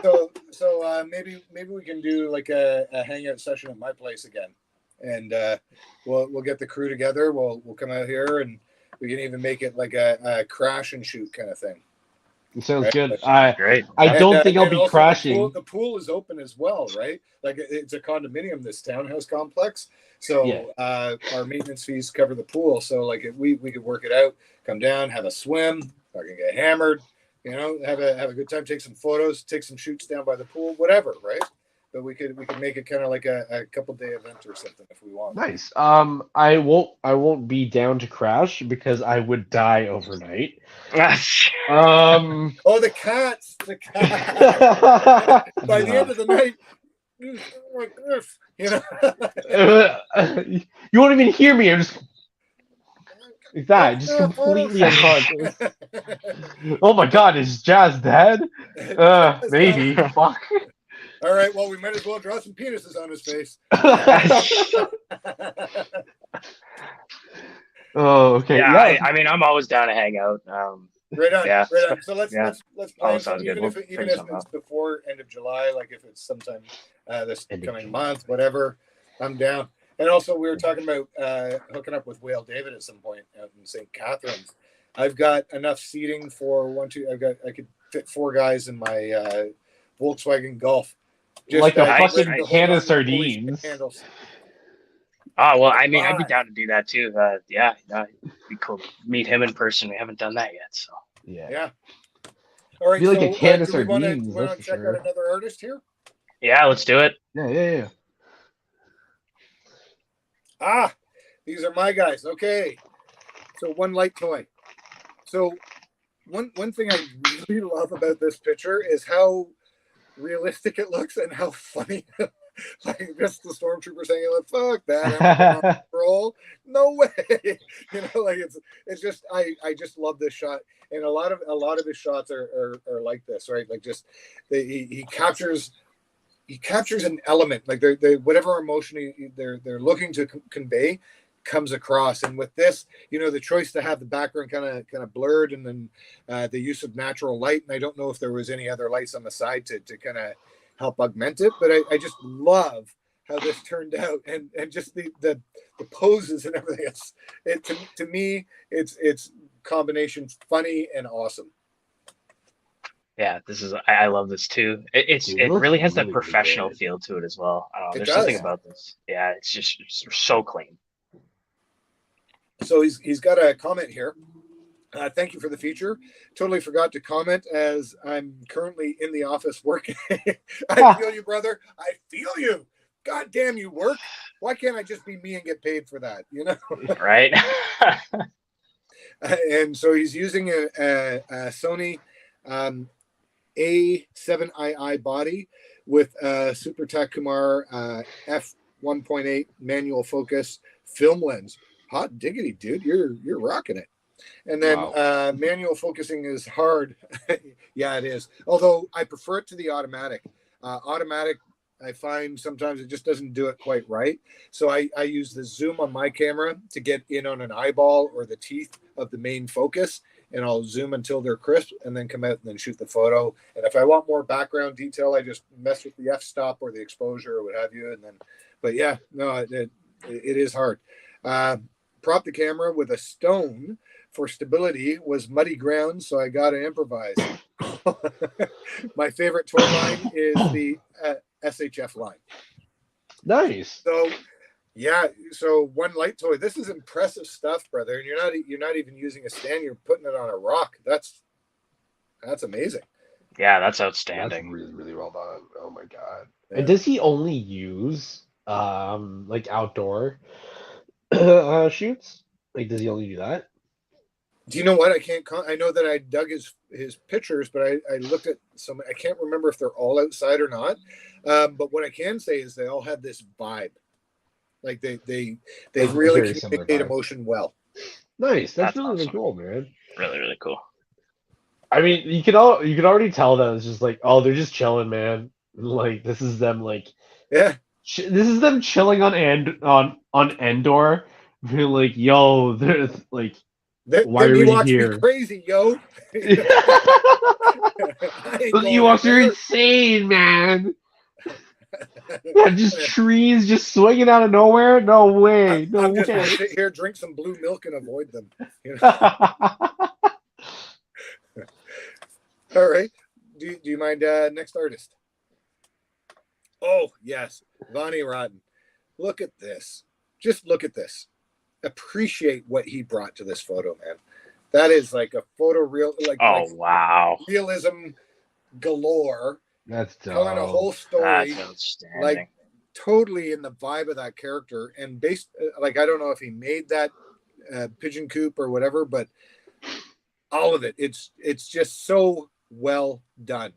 Now let me just double check. I think he got back to me with his because I asked all of them the same questions, right? Just bear with me a moment. Vonnie Rotten, where you at, bro? Oh, you actually sent him questions personally? I just follow the same process I've been using for all of these, and I just like to get their direct feedback. So what he said was like, wow, like thank you so much. I'd say Mezco is my favorite line, but third party figures are probably my most bought lately. And so then so far as equipment, he shoots with Canon R6. By sheer usage, I'd say Jackie Vaporoni is my favorite right now. And you know what? That figure's got a lot of class to it. So I love that figure, and I've underutilized it, but it also I've just been too busy to get down with it. But I've got all the Vapor versions, and I love that figure. And so combining the three of them with Eddie and stuff into some stuff, I'm thinking of some shoots. But what I love about this is the love given specifically to this one here. Nice. Yeah, it looks that pigeon coop prop is outstanding. I have to know like what that is, and if but it's just everything though. Like look at where the they got it from. You've got foreground, you've got mid, you've got background, and background behind the background, and then sky behind that. Like it's so well thought out and so well lit and everything. It just really sells it for me. The lighting is perfect. This feels very much like a shot out of like the 1950s. Right? This feels like one of the promo shots for the figure on the Mezco site. I agree, or even better, honestly. Yes. Yeah. Like, it is better. Definitely even better. Sometimes I look at the Mezco shots and I'm like, just fucking call me, man. I'll do it for free in a mention. Like, come on. Free in a mention. They should honestly call other people because, like, man, some of those shots are not great. Yeah. You know who should call other people is McFarlane, because those. I don't know who this. Rank. Yeah. No, I don't know who decides to hire those people, but seriously. Yeah, McFarlane's got his finger on the pulse, so I'm surprised he's not hitting up people in the community for it, you know. But yeah, so this pick, I really love it. So should we go to the next one? Now this I featured Ricky last time, but I gotta say I love the customs he does, man. Whoa, honestly, like sick. Look at this, right? He goes from it's pretty decent to holy fuck, that's a $200 figure, right? Like, yeah, he repainted that. Yes, look at holy that. Shit, madness! That looks insane. What a difference. Right? Like you look at it and you're like, that's the same figure, but by two different companies. Yeah. Yes, 100%. This is a perfect example with the price point, man. Hey, it's $30, but look at that. That's not a $30 figure anymore. That's outstanding. That's that's a prize on your shelf, right? That's so crazy. But that's this Ricky stuff is a prime example of what's fabulous about McFarlane. Yeah. Right? You can take it and rock with it. Like even the way he repainted the boots and everything, like it's all just so fuck, I love it. Oh, and also he's got a comment here. He shoots all his photos with an iPhone 12 currently. He uses a custom diorama and even his television for photo shoots, which we've all done. It's a great way to add some good background. So it's awesome that he's doing that. He uses an RGB ring light for lighting, and sometimes just some house lamps for warm lighting. And that's all you need. As long as it's providing light and you're getting the look you want, that's all you need, man, right? And his favorite toy line currently is NECA Predator, McFarlane Spawn, and Marvel Select. And then he's got a link to his YouTube channel there. So Nice. anybody that's watching, check out his comments on the Pic Bar Instagram site. I don't know why I'm losing my words. It's like I'm a senior citizen or something. But anyway, go check it out. It's okay. It's okay. It's okay. Like I said earlier that I'm like half delirious, so don't even worry about it. Right. Right. And then he finishes up with, on this particular model, I painted the boots and gauntlets red and did some silver highlights and finished with black wash and then sealed it with matte finish. Very little, too much will make your project sticky. Oh, that's actually great advice. So just a little bit of matte gloss if you're doing that. Yeah, that is really good advice. Nice. Yeah. What? No, I am so in love with how that turned out. Like it gives me a bit of a semi. Did? That's all he did? He just did silver. There's a little bit more on the black but wash. That's just that's wash on the chest for those details and stuff. That's fucking crazy, man. So that doesn't sound like very much. There's black wash, and then there's very skilled black wash. And we're looking at very skilled black wash. Oh my god. Yeah, that's not black wash I do. It's kind of like, no, that's not. I was gonna say, yeah, that's not black wash that I did either. On mine, you'll see a brush stroke, but on the right angle, you won't. You know. That's so well done, man. Does he do like Does he do commissions and stuff too? Do you know what? I'm not sure, but one thing I do know is he's a friendly guy, and every time I've chatted with him, it's always been very positive. So if you were to hit him up, I'm sure he'd have some kind of comment on whether he could do customs or not. If he's not doing customs, he should be. Yeah. Yeah. I mean, like if he has the time, then yeah, go for it. Yeah, that could be a good side hustle for him if he's really digging it and into it. Oh shit! All right, let's check the next artist. Holy fuck. And this here, Into the Mezcoverse. So Into the Mezcoverse and I, we've kind of been liking each other's artwork back and forth. And this. Oh, hey, yeah, I know this guy. This one jumped out at me like, damn, like the smoke in the foreground and just the attitude Batman's bringing there and that pose and everything. It just really spoke to me. So I had to include it. But all of his stuff has a very similar kind of vibe, well thought out kind of approach. And he's got a comment here. Appreciate the share, guys. I use the Sony A7II. Oh, that's the second person. With a 50 millimeter lens. Love creating the close-up feel with the bokeh. Oh, nice. My favorite line to collect is Mezco. I'm with you, brother, although they've been letting me down a bit. And other Mezco style third-party figs. Yeah, anything with soft goods that's well executed is a figure that I'm going to dig, right? What do you guys think of the lighting and everything in the foreground? I think that's lighting is really nice. Yeah, is that smoke?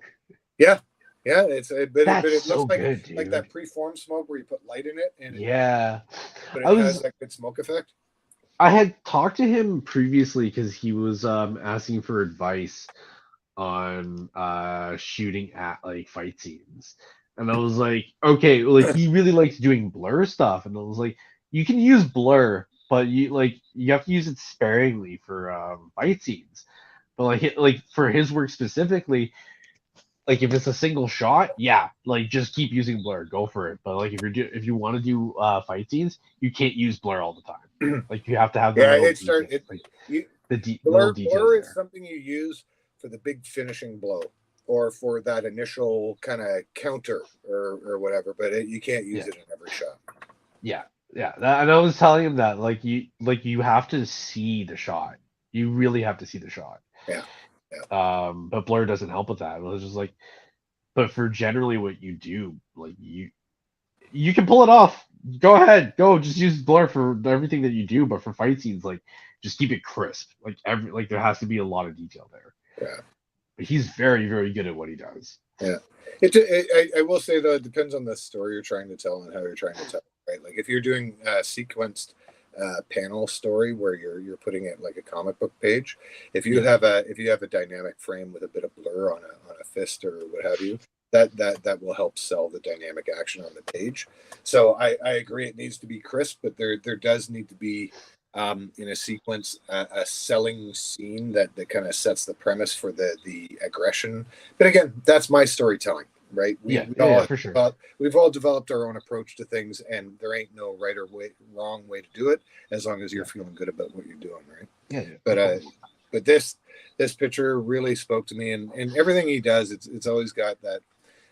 It looks like he's put a lot of thought into it, and well executed on his shots. It's really cinematic here.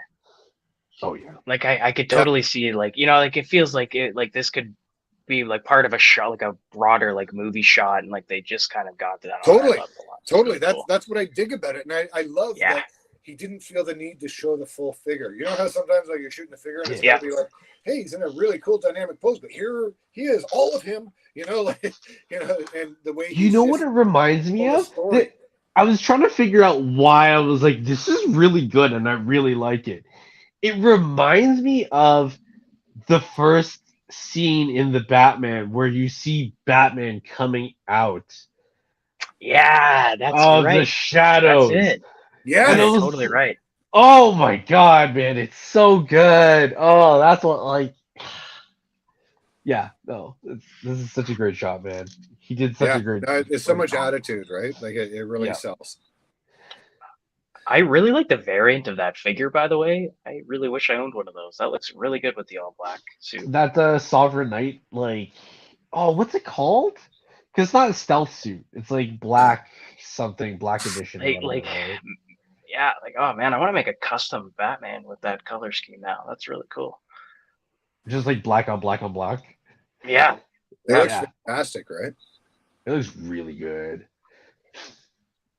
All right, let's check out the next artist. Okay, so Mick Benson, he and I have been following each other for a while, and he's got the Mezco Mr. Freeze. He's got a few really cool shots of this figure, and this one just spoke to me on so many levels, like the lighting and the attitude and the crispness of it and everything. I don't know what it is, but this is a fantastic picture in my opinion. Yeah, that's outstanding. Looks really, really nice. Those are all. I don't own the figure. Is it like built-in lights and stuff for this guy? My assumption is. I believe so. Yeah. Yeah, that's really cool. So another like callback to a movie. I don't know why I thought of this, but this reminds me of that last shot of Mr. Freeze in Batman and Robin when he comes out of the shadows in Poison Ivy's cell. The Arnold one? Yeah, the Arnold one. Yeah, he's like, winter's coming last. Oh, that whole movie, man. That entire movie.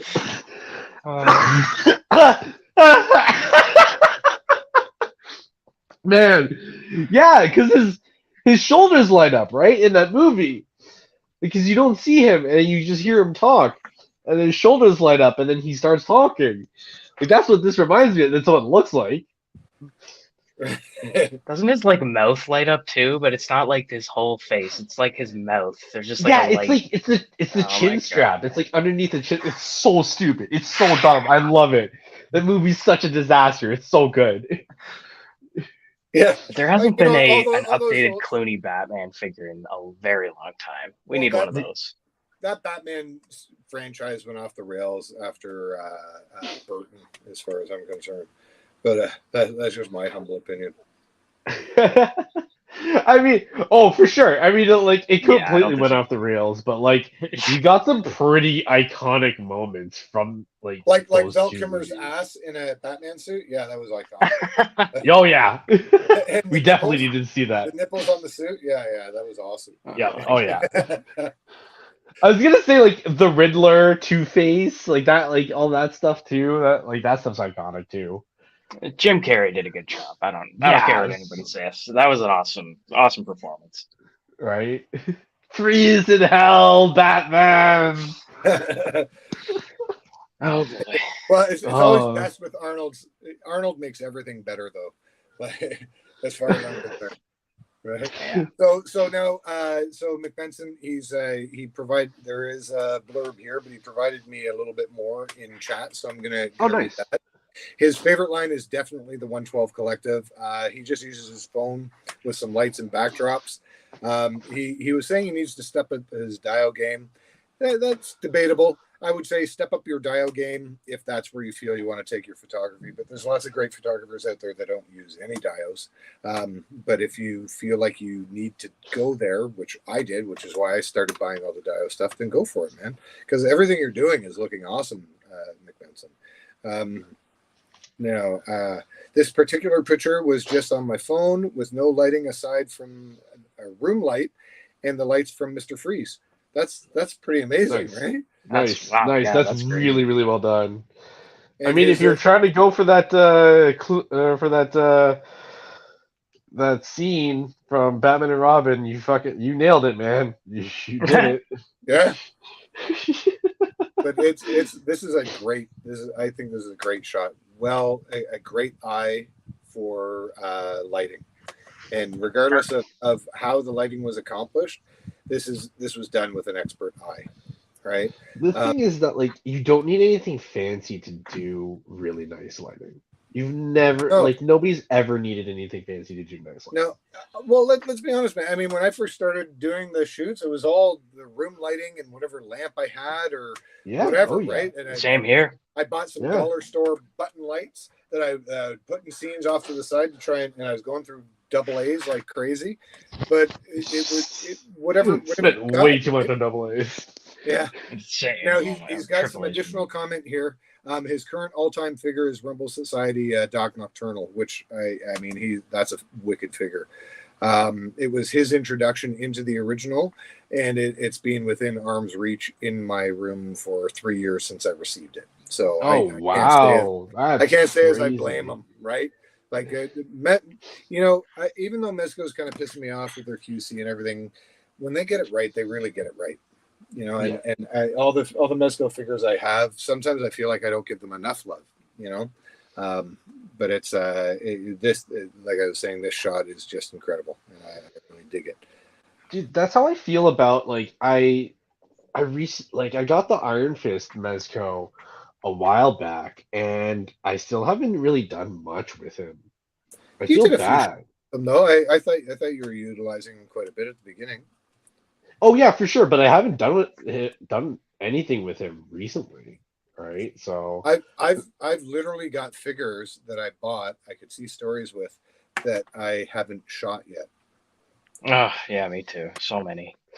Yeah, like I've got the Mezco Daredevil. I've got the Mezco Netflix Daredevil, and I haven't used him in a single shot. I don't know why. Which one? The same one you have, dude. Oh shit! The red suit. Oh, you haven't used him at all? No, and I've had him for probably 2 years now. Man, I've abused him. He is fucking like. I really have abused him. I think I showed you guys a lot of your shots, man. Yeah, I think I showed you last time. There's a tear at the pants. So he's been used. Yeah, and it's just like, oh, well, that's not good. I'm like, well, he has better articulation now.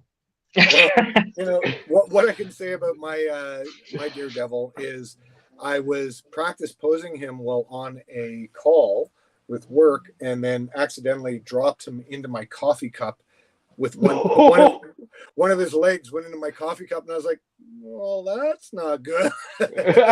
Yeah, definitely not. Oh my god. And it's not stained, so thank goodness. But I was just like, well, fuck me. Smells a little like old coffee. Yeah. Well, also the guy I bought it off of, he was a heavy smoker. So when I took it out of the package, it was like, This has been in a room full of smokers. Oh, I think Oh, you could smell it, eh? yeah, I remember you telling me Yeah. about that actually. Never mind. Yeah, I remember that. I didn't pay very much for it. I think it was like $60 or $80, something like that. But it was Really? Holy shit. That's like yeah, half of what I paid for it. yeah. Mind you, though, I've also had it for a little while, right? So, it was, Okay. Yeah, of course. but Are you guys picking up this freeze?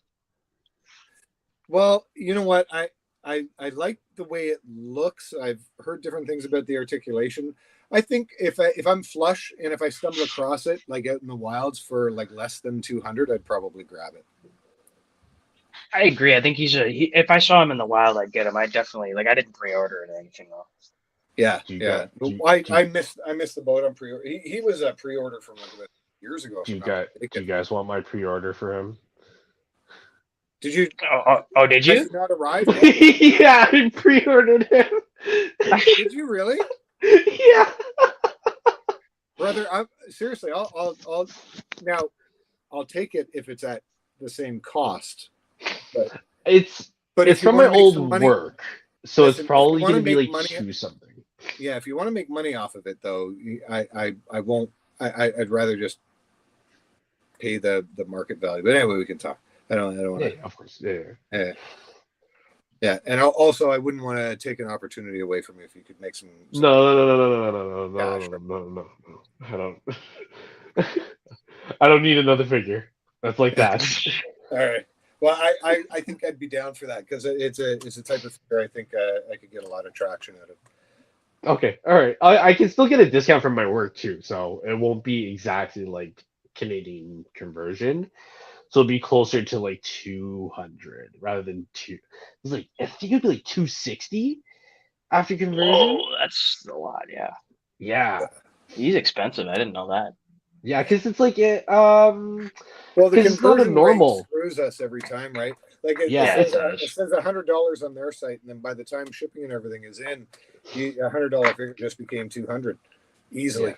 Well, the thing is that it's not your typical Mezco figure either. It comes in a special case. So it comes in like it's like what do you call it? It's like a capsule. He comes in a capsule. Kind of similar Okay, to like the Superman figure, except it's got like like the it's got like Christopher Reeves.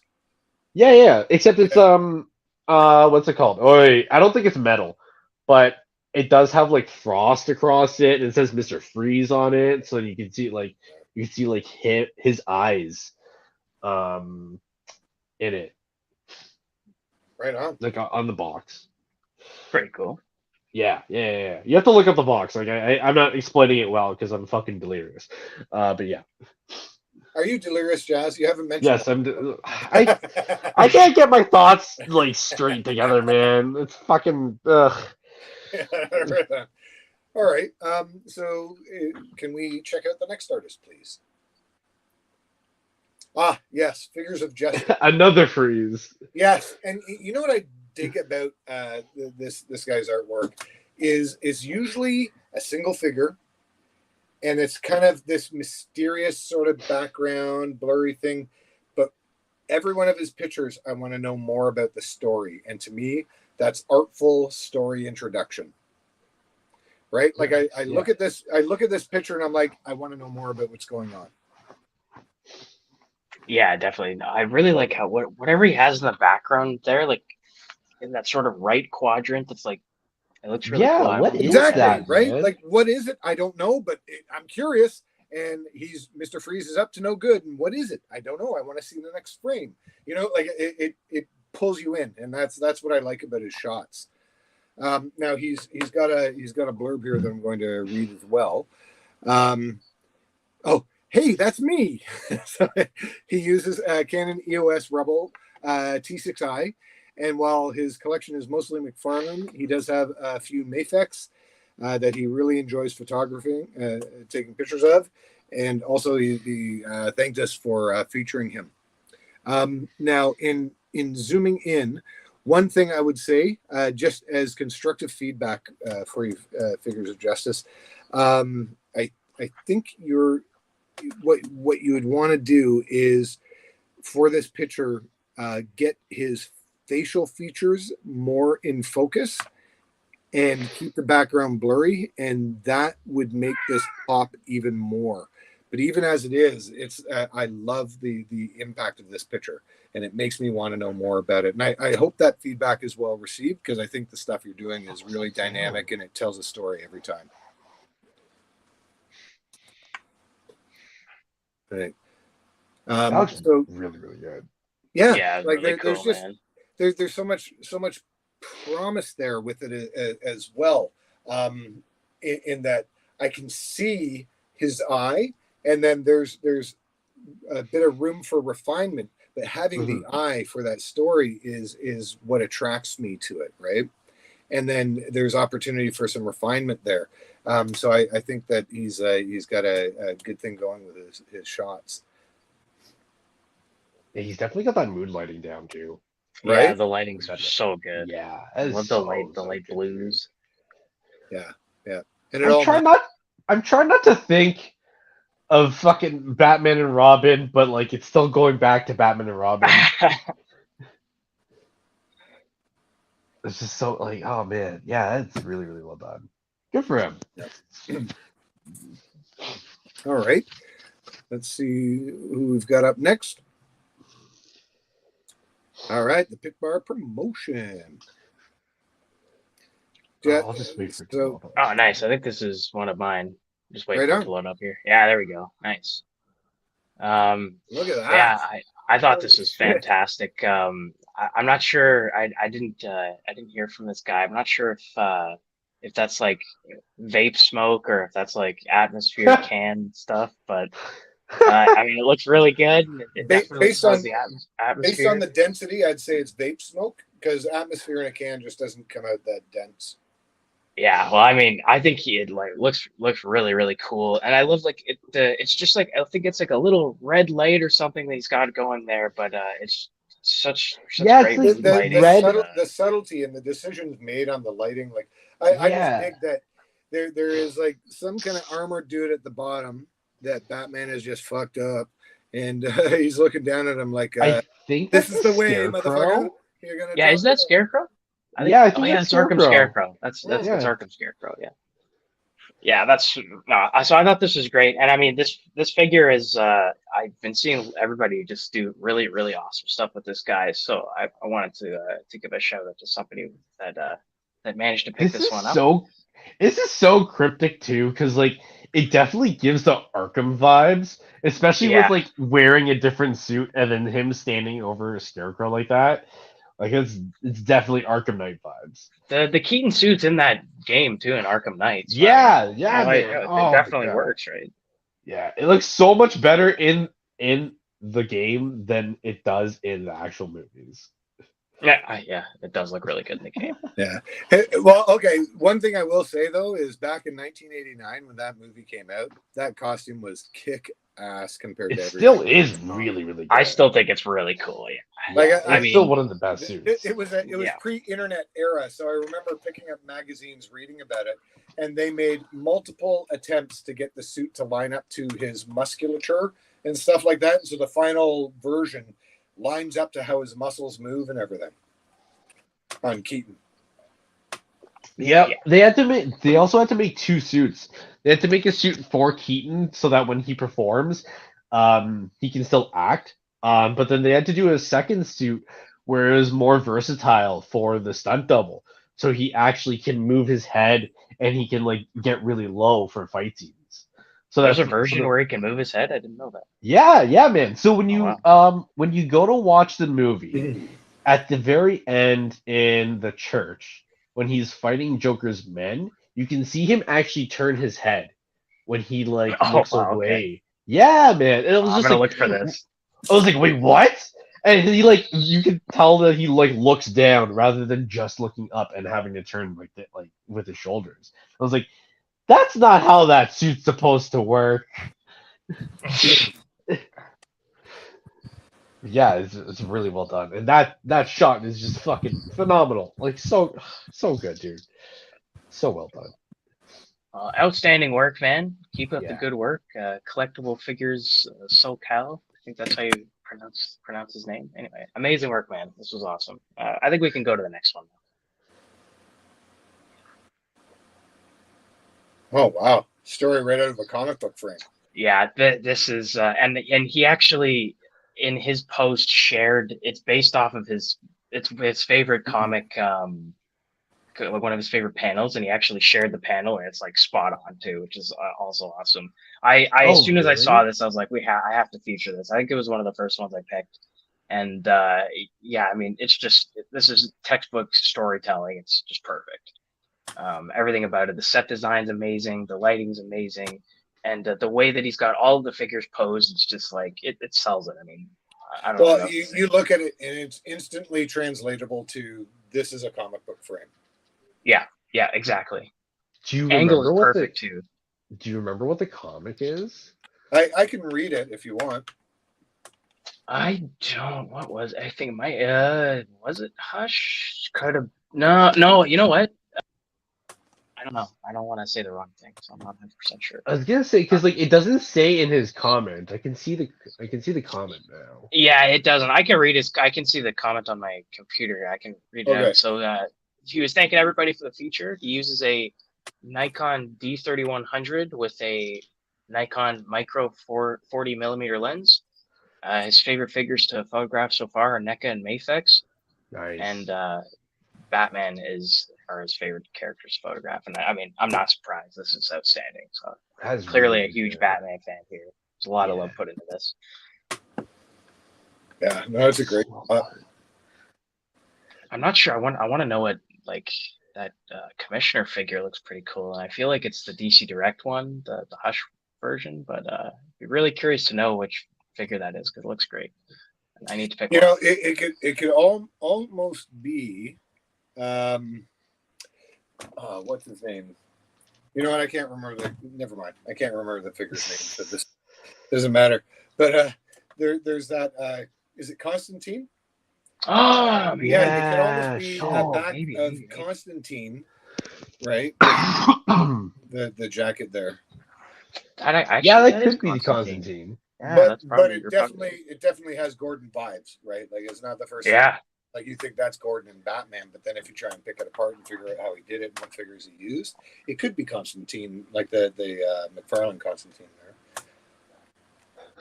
Yeah, that's really cool. No, I think you're right. That looks very or Hush maybe. I don't know. Yeah. Actually, really if there's a Hush Constantine, then that's probably it. I was saying McFarlane just because you can see the joints a bit, but oh yeah, it could be the Hush one, and he did like a head swap. Yeah, maybe. Oh, you know what? That Hush figure is just collecting dust. Maybe I can do something like that with that. There's an idea. Now we got a custom idea. There you go, folks. No, you don't like Hush, so just give the figure to me. I mean, if you want it, the trench coat doesn't have any paint on it, so. He also can't move his upper torso. He can't move it at all. The Mafex one? Because of the jacket. No, it's a McFarlane one. Yeah. Oh, I've got the McFarlane one. What'd you expect? Yeah, I've got the McFarlane one, and I'm still not sure if I'm going to use it in a shoot. But yeah, I don't think so. Anyway, great shot. It's Danny May 88 LBC. Yeah, great shot, man. Fantastic. I think we go to the next one. Well done, dude. What? Oh, Godzilla! Yeah. Everything about this is amazing. I mean, this is I don't know what to say. Like. This looks like a movie poster, dude. Yeah, like they could have easily taken this, and this was the like a promo pic or something, or this is straight ripped from the film. I mean, it's just so good. Yeah. And and he shot this with his son, which is extra cool. That's so feels, cool. That gives me the feels right there. I so love and appreciate when dudes involve their kids in their art. Like my kids are in their 20s now, so I can't do it. But I think it's awesome when guys do it. So he shot this with a D5300. His favorite line is to shoot his favorite line to shoot is Mezco. And oh wow, look at that, Jeff. Yeah, so it's not surprising. Mezco's awesome. I've actually got the Mezco Godzilla on pre-order. They've got nice. one coming. They've got one coming out that I think it's about 12 inches, and it's a full, like it's like the alien figure. So there'll probably be some quality control issues with the skeleton and everything, but it'll look great in photos anyway. So I think everything he did here nailed it too with the lighting, like the explosion and like just like the background. All just that's so well scale of done, the dude. buildings. Yeah. Yeah, how did you do the buildings? Like, fuck, that's so sick. Those buildings look real. Like I mean, that's like I've seen buildings with architecture like that. Like if those are handmade or anything close to it, like outstanding. Do you know what it looks like? diagram. It looks like those are buildings of a much smaller scale. Like perhaps the Godzilla is like 112 or larger, because those soldiers in the foreground almost look like the old school plastic soldiers. I was thinking that too. I think you're right. I think that's exactly what those are. Right, but it's so artfully done that you need to really critically analyze it, even just to try and figure that out. But this looks like a shot from a movie. Yeah, man. Oh, dude, so good. Just slap the Godzilla print all over it, and then that's it. That's your movie poster. Totally. And I'd go see the movie. Good picks, man. Good picks, Adam. Thank you. It's funny. I'm not even a huge Godzilla fan, but I was just like, I saw this and I'm like, this has to be featured. It's so good. I'm a Godzilla fan. Like not rabid, but definitely if there's something Godzilla that's cool, I'm into it. Just because I remember when I was a kid stumbling across the Godzilla movies on like a Sunday afternoon or whatever, and being able to watch them. They were just so cool, the movies from the 50s, right? Like the creativity that they put into it and everything. So I've always got the feels for Godzilla. Definitely has to be an element of appreciation for what they had to do back then without all the effects that we have now. Right? Yeah. Sure. Anyway, I think we can go to the next one. Good job, Slothman Shoots. Everybody watching, give him a follow. Give everybody a follow, actually. Yeah. Definitely following these. Oh, look how creepy that looks. Okay. I'm so that makes me uncomfortable. The lighting here is 10 out of 10 in my opinion. I think that it's just like it carries out the details for this particular figure really, really well. And I mean, it's just like what a mood that this sells. It's so gritty and like just like it reminds me. I remember this particular version of Joker because I was reading comics at the time, and I remember when the issue came out and it was like his face and it like all peeled away, and I don't know. This just reminded me of that. I just thought it was really cool. The way that it's just all this emphasis put onto his face and just masterfully executed lighting there, I think. Oh, it's so creepy. It's so disturbing. And this guy is like, he's really new to the hobby, by the way. Like I think, I don't want to say the wrong thing. It was definitely like within like a week or like a few weeks that he's like started doing this. So like he's very new. Definitely go give him a like and a follow. What? Yeah, that's amazing.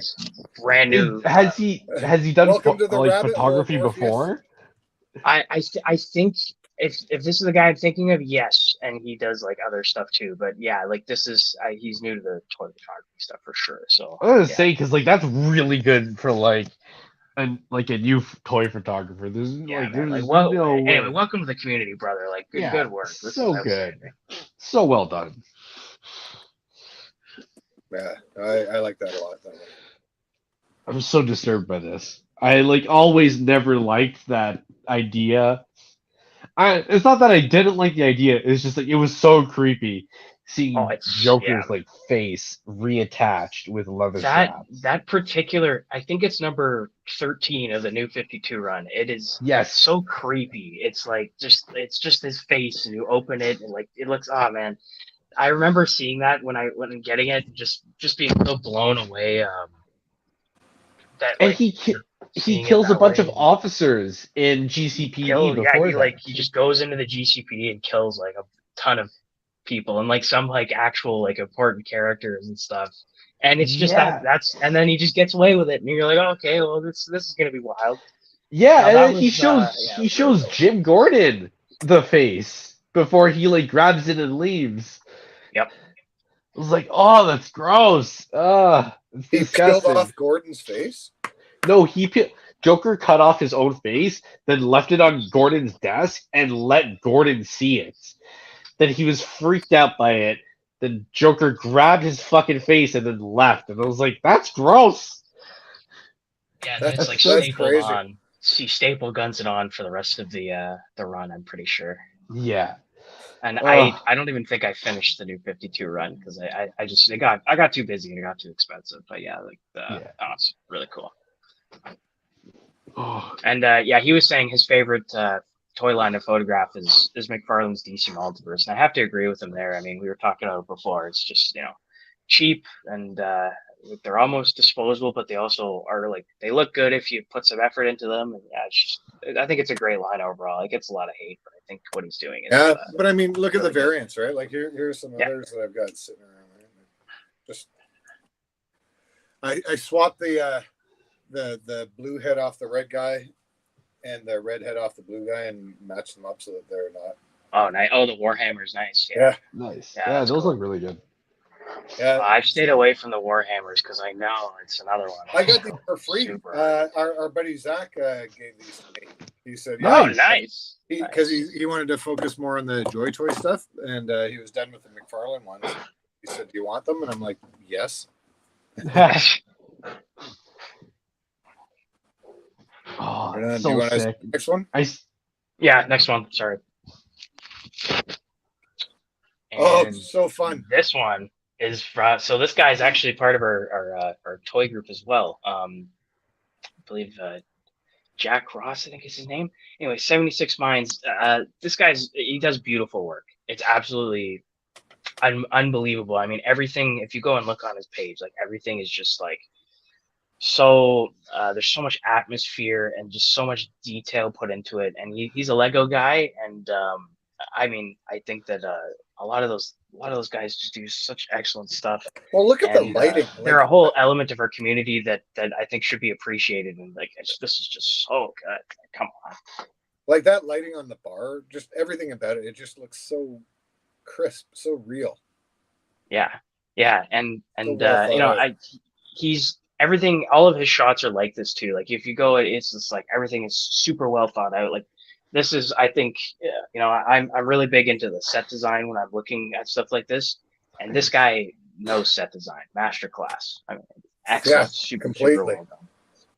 And he's actually in our toy group too, so I thought that was really awesome. Nice. He's right on. as well. Yeah. I was gonna say, I'll have to double check that, make sure I'm following him. The colors really pop, like really, really well. And it's just like it sells it, right? Like this totally it's like I know they're Lego, but you almost don't even feel like it feels like a world is there. There's such a great mood to it, and you can see the world. It's a whole story in a picture. Yeah, it's like I could actually see them opening that door there, and there's a whole world outside, and I would believe it. And that's 100%. I think like if you can achieve that, like that's like a whole like dimension that we try to achieve in our photography that's so hard to achieve, and it's really cool to see that. Totally. Good work, brother. Also love to see a fellow Canadian crushing it. So there's that too. Yeah, it's always good. So I think that's all of my we talked about I think we talked about that one. Yeah. So those are all of my features. So did we get through all of our features already? Yeah. Those are good picks, man. Those are really good picks for everybody. We made some it was great. Lads. Good work, folks. Yeah. So good. So well done. So it's what other kind of stuff are you guys getting into now? I gotta post my collaboration shot. The collaboration you organized, is that what you're saying? Yeah, because I was doing a collaboration. I was doing a collaboration with some really big guys, and I was like, "What the fuck am I getting into?" I was like, "I am in no league with any of these guys, but all right, cool. I guess I'm joining this." You need to not tell yourself that shit. You need to do what you dig at your skill level. Like every picture I do, I dig it so much that it becomes my wallpaper on my phone for a little bit. Nice. Right? Yeah, yeah. That's If you're cool. not feeling like that, then you're doing something wrong. Well, this picture that I did, I put a lot into it, and I was like, I really want to try to recreate this as best as possible. So yeah, I hope you guys like it when I post it up. Yeah, Yeah, looking well, I'm forward looking to forward it. to seeing it, dude. Yeah, thank you.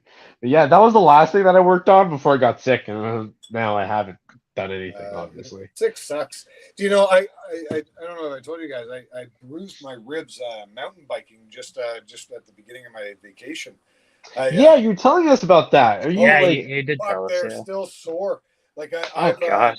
I'm on all kinds of ibuprofen right now, so I don't feel it as much.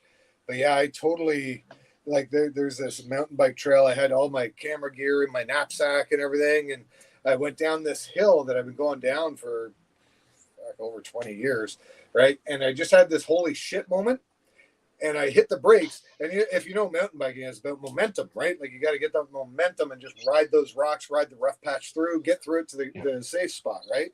So as I was starting to hit into the rough spot, I guess I'm calling it an old man holy shit moment. And I was like, what? And I hit my brakes, and I hit the front brakes a little bit too soon.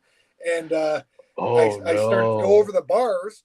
And so I tried to straddle my bars, but then my legs got caught up on the handlebars, and there was all these rocks and everything. And so I had about half a second of agility to me, and then I fell like a bag of hammers. So I managed to avoid the rocks, but I totally landed like on the side of my face and my chest and like on the path, and the bike landed on top of me, and I was still on this like steep angle, and I'm laying there with my face in the dirt, saying, "You stupid old man, you're going on vacation. You better not have broke a fucking rib." Well, at least it's only bruised ribs. I mean, still, Yeah, thank like goodness that's. it's only bruised. I mean, Man, I'm like, assuming they're bruised, like they're sore as fuck if I'm not on meds. But yeah. I would suspect, I know for sure it's not a break, and I also suspect that if it was a fracture or a crack, the pain would be even more intense than what I'm feeling. Right, so. Either way, even if I went, you'd also have a lot, like you'd have a lot of trouble breathing if it was a break. Definitely. Oh, I know for sure it's not a break. Otherwise, like I wouldn't be able to, like that. Yeah. Sorry, that hurts when I do it, but it's not sharp. You know. And I was gonna say because like I've had bruised ribs before, and it's just like it's so uncomfortable. It's like it's not that it hurts a lot. It's just like it's so inconvenient. Well, dude, this is way more than an inconvenience. It fucking hurts. Like if I stop taking ibuprofen, I can barely move. Right, and I found when I'm sleeping, every time I roll over, I wake up. Right. Oh, so fuck. But whatever it is, it'll go away eventually. And even if it's a fracture or whatever, there's fuck all they can do for it. Right. Yeah. And so I'm still able to breathe, still able to move. So it's either a bruise or a fracture. So whatever. Right. Yeah. But man, when I was laying there, I was like, you're supposed to be camping in a couple of days, you dumbass. Right? And so like I got my knapsack off and I stood up and I'm like, I knocked the wind out of myself. I'm doing like the arms dangling, stumble around the path, like trying to catch my breath. Oh my god. And then I was like, oh, that fucking hurt. and then I thought about it. And I got off lucky. I didn't break my watch. I didn't break my phone. I didn't break my iPad. I didn't break my camera. I didn't break any of the figures or anything. I just hurt myself. So and I did it avoiding all of the rocks too. So it was Jesus. I mean, definitely could have been worse. Yeah, it could have been a lot worse, man. Yeah, I'm glad that you're like not in the hospital. Well, you know what?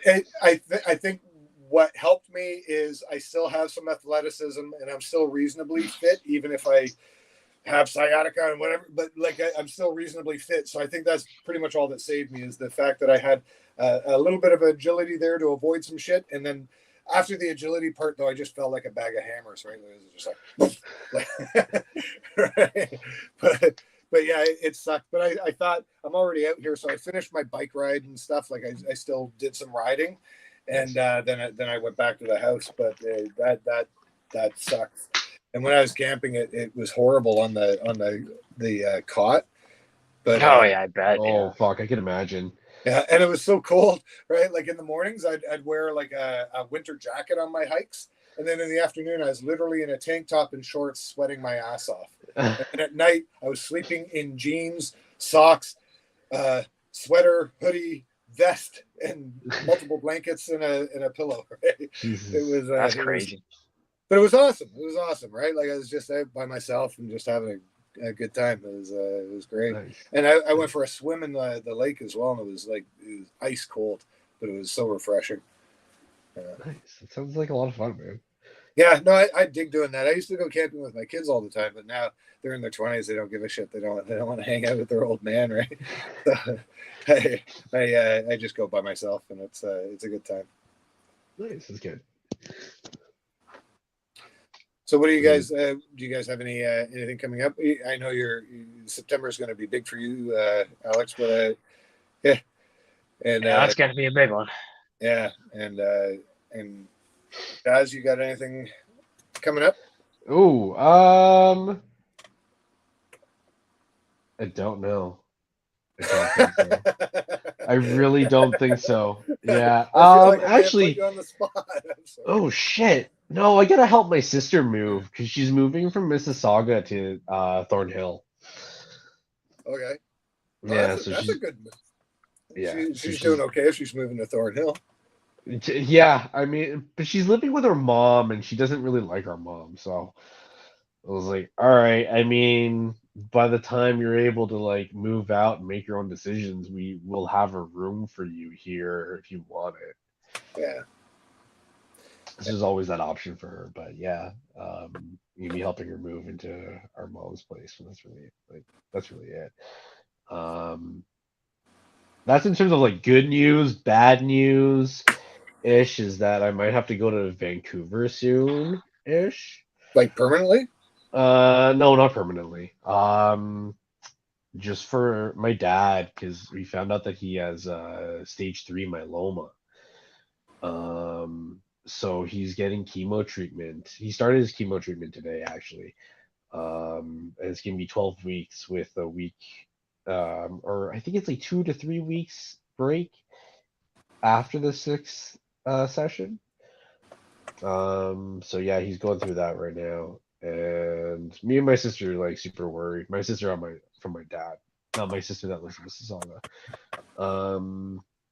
Yeah, my sister, like we're just really worried, and I just like right now because I don't have a job, it's tough to make that decision because like I still have to find work and be able to pay bills and stuff, right? So like, yeah, it's kind of like tough, but yeah, that's what I'm potentially going to be doing is going to Vancouver.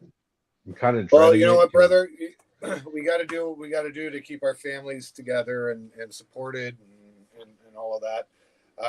Yeah. One of the things that like for myself early on when I was 30, I had strep throat, and the medication I took was really aggressive, and so what the virus ended up doing was leaving my throat and going into the lining of my heart. And Holy so shit. what they call it is pericarditis. So I was 30 with a newborn son. I just bought a new mountain bike, and I drove myself to the hospital with chest pains and a numb left arm. Right. Oh and when my God. I you know how in emergency you got to wait forever? I walked in. Yeah. Oh yeah. Described my symptoms. They didn't even put me to triage. They took me to this room off to like instantly into this room, shaved my chest, like took my shirt off, shaved my chest, and put all these sensors on me. And I spent a day and a half thinking I had a heart attack at 30. Right? Holy Like I said to a nurse, like, what's going on? Like, how long am I here? And she's like, sweetheart, you had a heart attack. I said, what the fuck? I'm 30. What do you mean I had a heart attack? Right? What the fuck? And I'm fit. Like I was fit, I was mountain biking all the time, hitting the trails hard, and I was like, how the fuck did I have a heart attack? And so it was, but it ended up just being but it was still pretty major. So I experienced the symptoms of a heart attack, and I can tell you they're not nice. It feels like a sharp knife pushing into the middle of your chest, and your left arm feels like you overworked it and you're not getting enough blood to it. Oh fuck. So it's totally numb, right? And, yeah, it was quite the experience. But that sounds really uncomfortable. Yeah. you know what that taught me? Like I remember that when I still thought it was a heart attack, you're supposed to click this buzzer thing if you have pain. So I woke up in the morning, I had like the pain was like the knife pain was back in my chest. So I hit the buzzer. All these nurses and everything came in. No one would make eye contact with me.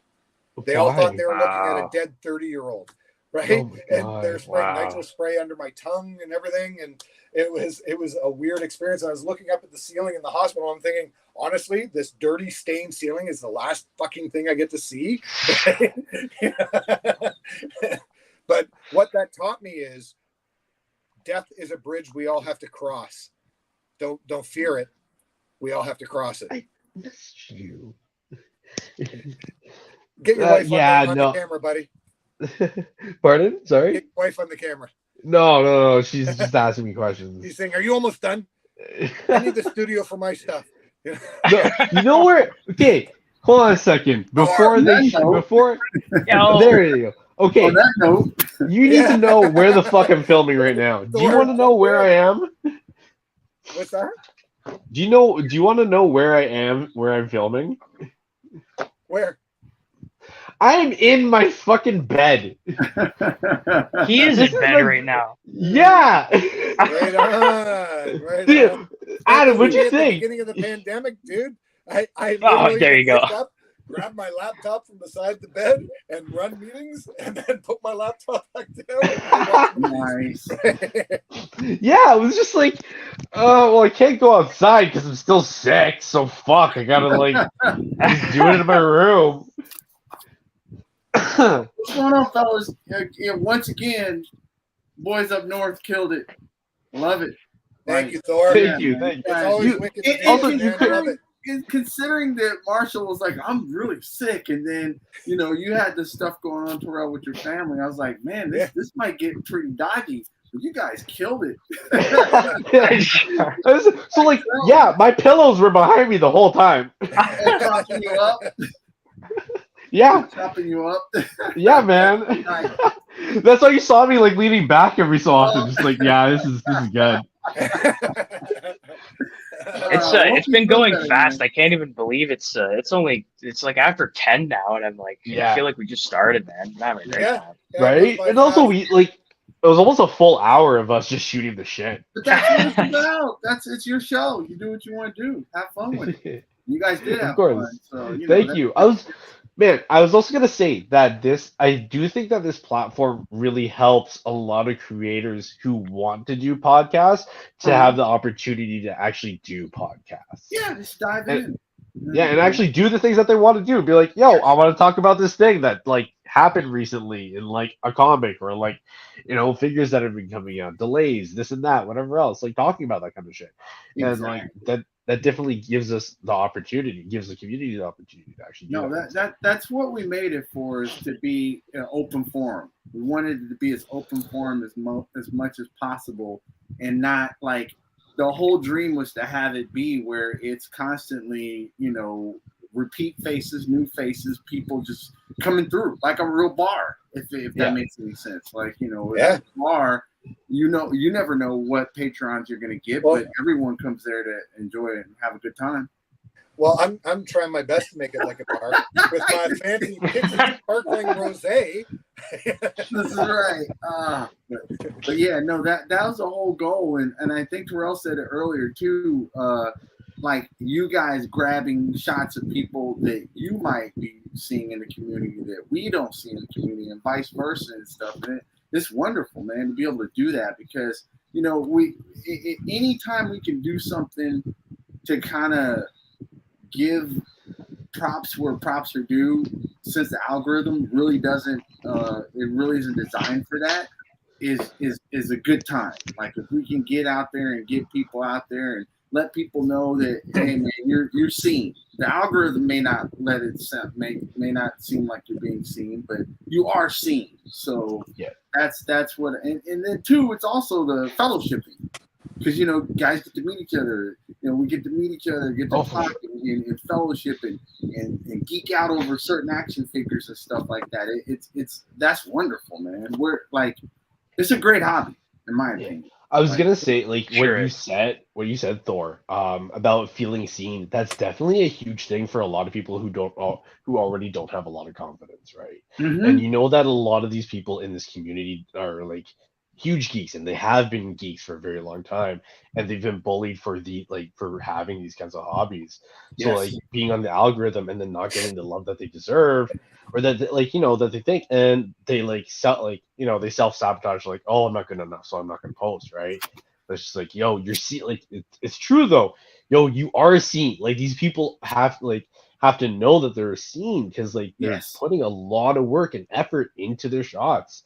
Oh Like, yeah. whether or not, like, how much time they put into it, that like there, there's people out there that will love your art, and like you have to like know that you're Well, loved. Well, I've shared it's not an analogy, but the use case that was done before with that violinist in a subway station. You know, he sells out tickets like a couple $100 a piece, and he's in a subway station playing on $1 million violin, and he made $30. Right, so it's all about the platform and the exposure. Yeah, You oh, can for be sure. incredibly skilled in getting no love, and that's only because you're appealing to the wrong audience. Right. And so one of the things that I do when I'm selecting artists, and again, not to, but it's more like guys that are under the 1,000 followers. I tend to try and identify. And, Yes. And, or if there's an artist where they post a lot of stuff, and I can see where they're going with their skill. They're maybe almost there, and with some more practice and experimentation, they're totally going to get there. Those are the guys that I try and highlight, because it's so important when you're early in the adventure to get that love, right? Yes. And get the recognition, and then that helps to build your confidence in your craft. And so even if you're getting, like, I'm at a point right now where I don't get as many likes as I used to, but that's also directly related to the fact that I'm posting about once a week. Right. But I also have the confidence now that I'm doing it to post my art, and I'm not trying to chase it. But for those trying to get there, I think it's a great form and a great way to help people. Right. And in the day, being able to take photographs of toys, action figures, whatever you want to call them, that you enjoy, and to know that other people enjoy those things too, that's it right there. It doesn't really matter whether it's just to know that, oh, when you're scrolling through, oh shit, that guy bought that Batman too. Oh man, he bought that Spider-Man too. Oh, but it's like, you know, that there's a community of people who are tuned into the same thing. Or even for the fact of, oh, that's what that accessory is for. Right? Yeah. So many times. Absolutely, man. That guy's so smart. I'm kind of dumb. It's a fun. It's just, if you're not having fun with this, then don't do it. That's the money. That's the money right there, brother. It's about fun and love and just all being supportive, right? Like you do get the odd guy that's kind of a bitch and stuff, and you know what? They got their own shit, and they're just trying to bring it into this, and so I try not to be brought down by that. And if they're doing that, it's something else negative going on in their life, and they're trying to make other people pay for it, right? So I try to be understanding. But, same here. Because it's, again, at the end of the day, this is fun, and even like you guys were talking about some of the I guess hired photographer freelancers they have for shots, and honestly, I would not want to be shooting for Hasbro or shooting for McFarlane or whatever, because they're going to have guidelines. It's never going to be freestyle per se. It's never going to be. They're going to want you to shoot it within their marketing framework and not just shooting to have fun. Yeah, you're definitely right about that. I feel you on that, but I would love the challenge of it. Oh yeah, but I think flex your creativity in a tunnel. Man, that would be awesome. It's like 360-degree lights, just like fucking lights everywhere. That's what it would have to be. But you gotta always remember, with the suits, I call them the suits. If anyone's ever watched Entourage, they'll get it. The suits don't catch up to what's really happening until years later. Like, eventually the suits will be like, oh, so the toy people who collect, they just want to see people having fun in their shots. They just want to see people being creative in their shots. Yes, That's sir. how we market action figures. So, but they don't catch up to that. That takes some time to catch up to it always happens in entertainment per se. I do think that there's certain companies that will do that well, depending on what the product is. Yeah. Like for example, that Mr. Freeze that came out recently, that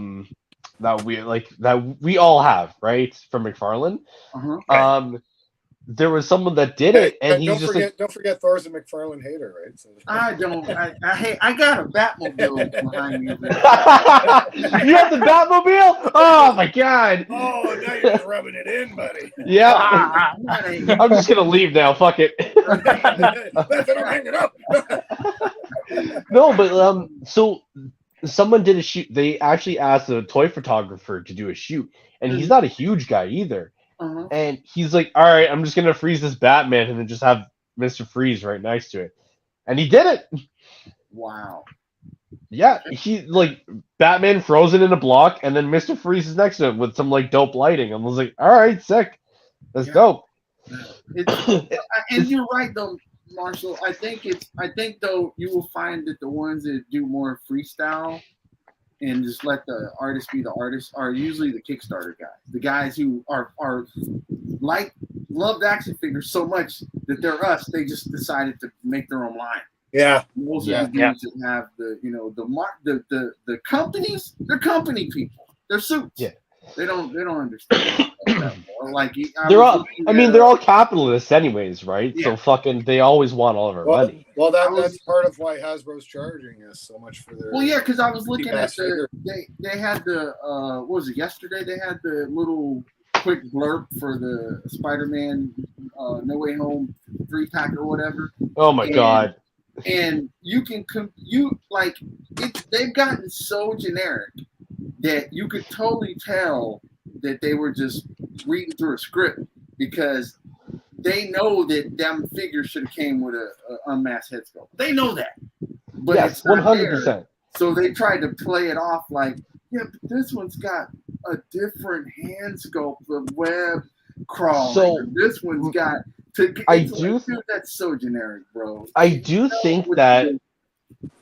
With that, I actually think that they were trying to get unmasked head sculpts for that. And that's why it took so long for them to like finally release it.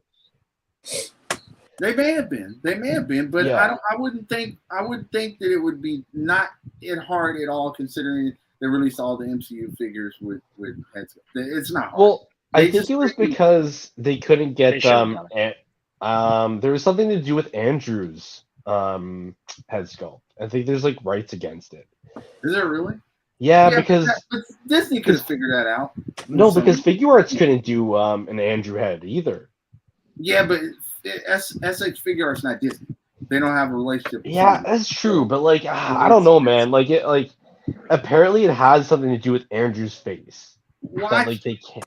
I think it has a lot more to do with marketing. Like, they're just trying to make money. As you said, yeah, earlier. I mean, like that's definitely that's why they're in business, right? Yeah, they're going to come out with those figures, probably release as separate figures, probably as a wave, as a Build-A-Figure, and then they'll have the head sculpts with them. But they have to sell it twice because if they can get you to buy it twice, promo or however many times, they're going to get you to do it. That's the whole objective, and that's what makes them different from the Kickstarter guys, the third-party guys. Because third-party guys, they just, look, I'm a fan like you. You want that figure, I want that figure. Let's make it. Whereas the market guys and the marketing the suits, it's all profit margin for them. So that's why they do what they do. Yeah. We can never forget that that's why they do what they do. It's just you have to decide, am I buying into what they're selling or not? Because you have a choice. We always have a choice to like buy these things. It's just like the majority of people are actually gonna go ahead and be like, yeah, I'll buy it. Well, yeah, because it's monopolized. You know, it's not like you can. But you brought up an excellent point earlier about Mafex, and it's not going to take too many more years before Mafex will have more definitive DC and Marvel comic book characters than the other actual big guys. They will have them, and it's just for sure. Yeah, it's just a matter of time. I mean, the fact that they're already doing better versions of domestics, and they're rubbing it in domestic people's faces. That's really like all of the boys action figures that they have done. They're just like, oh, you wanted a better Black Noir? All right, let's get you a better Black Noir. Exactly. Oh, he looks like a ninja, and he actually has accessories like a ninja, and he moves like a ninja. All right, sick. There you go. They pretty much released the most definitive Jim Lee X-Men that anyone's released yet. All of those X-Men figures. I was gonna say even the stuff with the X-Force line that they just came out with. Yes. Yeah, dude. So, with the problems that it has, it's still worth the money. Exactly. It's still worth the money.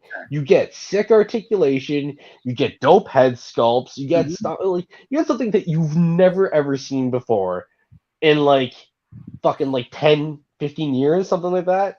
Yes.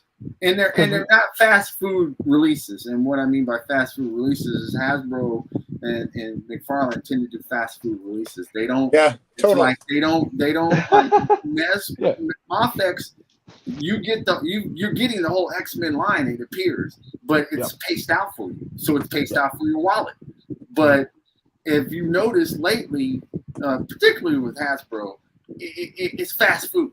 It's like every week they're releasing a new wave or a new thing. It's it's impossible to keep up now. Yeah, man. It's ridiculous. You saw this Super Adaptoid, right, guys? Yeah. Oh my god, man! The fact that you're gonna release that, and then it's like, oh yeah, you're supposed to have Bucky Cap fight it. It's like, okay, how are you supposed to get Bucky Cap? It's a Walmart exclusive, motherfuckers. Yep. Yeah. Why? Yeah. They it's all money to them. And nothing, like I said, I still collect the occasional Marvel because I'm filling out my collection to match my comic books, but I'm also very picky with them now because I'm okay with understanding their game, and if I can spend my money elsewhere by buying something like this instead of a Wave of Marvel Legends, then that's what I'm gonna do. Yeah, of course. I mean, that's the thing too. You're gonna save money on that $40 figure, and then spend it on a figure that you really, really want. That's just maybe $60 more, $80 more, depending. Yeah. And you get the accessories that you really wanted, so that you can photograph them properly, and you get different head sculpts so that you can capture them in different emotions. And I'd have to agree with Terrell that in another product. Not that I want to bash on Marvel, because like I said, I'm still buying some of their products, but I will say that they don't even get the idea as well as McFarlane gets. Because as much as people can say what you say about McFarlane, which I'm one of those people, you can also say that, like Terrell said, that he's smart enough to release them at a price point where it's not really that big a deal. You get it, you don't like it, it's whatever, you mod it, do whatever. You didn't spend that much money, right? And I can say that. I can definitively say that about the Batmobile, for example. That shit was not that expensive. Yeah, for sure. You can mod it, and I modded it, and I still didn't spend the type of money I would have spent for Engine of Vengeance. It's like you can play the game for the money, but you can be at least decent about it. And that's why I give McFarlane those kudos, because he may play the game for the money, but he's decent about it. You can buy that figure, break it down. Like Superpowered said, he bought that figure, broke it down, used the parts, take this and swap that. And he's not out of arm and a leg financially. I was also going to say that, despite the conversion rate being what it is, and us being in a recession, right? We still have McFarlane figures being listed to us at basically US price. So if you go to the frustrating thing is when you want to order from McFarlane's site, a figure that's $19, you're like, holy fuck, I need to own that. All of a sudden becomes 45 with the exchange and shipping and everything. Yeah, Whereas but the like same here's the thing. figure, I can find it on sale for 25 here. Yeah. Right? And So that's what I was gonna say, Jeff, is that you don't order off of McFarlane at all. Is that you go to GameStop like 2 to 3 weeks later, and they'll list it for basically what you get it at with shipping. Nice. Yep. From McFarlane. Yep. So you get it like 20, 25 bucks. That's So you're just like, there you go. holy fuck, that's affordable. That's not close to what you're paying for Marvel Legends. So it's like, okay, if you're at low, like the low end of Legends, like 35, Yeah. and like that's usually like the high end or like mid to high end for McFarlane. So it's like 30 to 35, depending. So you're just like, yeah, that's pretty good. Like $25 for a figure. Yeah, sure, I'll pick it up. You can't. No, you can't. That's a And good, that's my biggest problem, right? It costs more for a case of beer. So like if I'm at my favorite comic shop and I see a figure where I'm kind of like, I really dig it. I can see a story and it's less than a case of beer. There's nothing to stop me. Yeah. Right? You're right. Yeah, let for me sure. ask you guys this, because these are some of the newest, cheapest figures that have come out, made so fucking well. I am overwhelmed by the quality of these figures. Are the Jada figures coming up to your guys' area? Yes, they are. And Heroes World is going to carry them. They're for real? price? Yeah, man. Dude, this could be $40. What? So is that good or bad? That's good. That's good? Yeah. That's Nice. For really what good. you're showing me, that's good. I think. Nice. Nice. I would say that's getting into the low end premium range. Yeah. Okay. You're looking. Yeah. These two guys are two of the most amazing figures I bought this year for the price point. Like Yes. you can't. Oh, they're Street Fighter figures. Yeah, for the those price look point. great. For the price point. Dude, these here's are the thing. They scale so well with Oh, the it's bigger wow. characters from store collectibles. So you're going to be like, yo, if they make affordable versions Perfect of size. Chun-Li, if they make affordable Perfect. versions of other like smaller characters, Yeah. and you just get the big guys from Uh-huh. Storm Collectibles, Yeah, you could. that's fine. You Yeah, could. you just like, yo, you save a lot of money on the smaller characters because those Yeah. smaller characters are fucking. Yeah. They're still huge, right? No. But when you scale those Jada figures with the bigger guys, it's so good. Dude. It's so Jada figures are the price that Hasbro used to be. But they come with more accessories than Hasbro ever Yeah. did. yeah.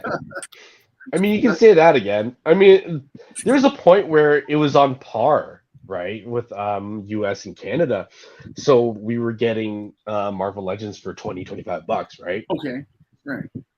Which But is the all thing they is- I remember should that. be. That's all Yes, they should ever do. Yeah. And here's the thing. This happened before Legends was good.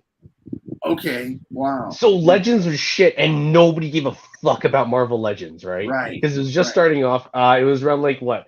When Winter Soldier 15, came out. 2015, Yeah, Yeah, so 2014, right? yeah, 14. 2015. That was around the time where they were kind of getting hot, and Uh-huh. then it hit to the point. It got to the point where Canada was like, "Oh, yeah, our dollar is bad. We should probably change that." And then all of a sudden, fucking action figures were just immediately $35, and we were like, Wow. "What?"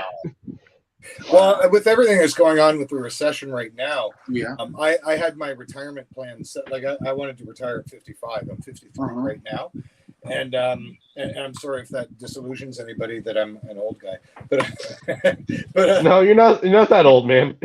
Right. no, I'm not actually, and but anyway, with the recession, and everything, I lost $300K in equity.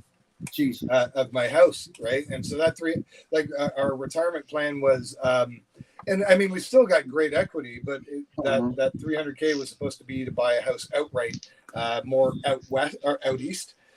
We were thinking of like St. John's or New Brunswick, Nova Scotia. Oh wow, whatever. wow! You were gonna go out out east, like Yeah, out well, there.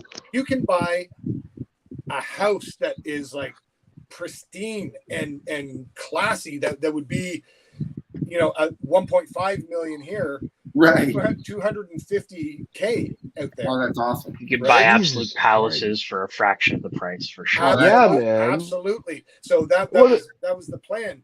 Uh-huh. Cash out, buy a place outright, right? And then use the rest to invest for income.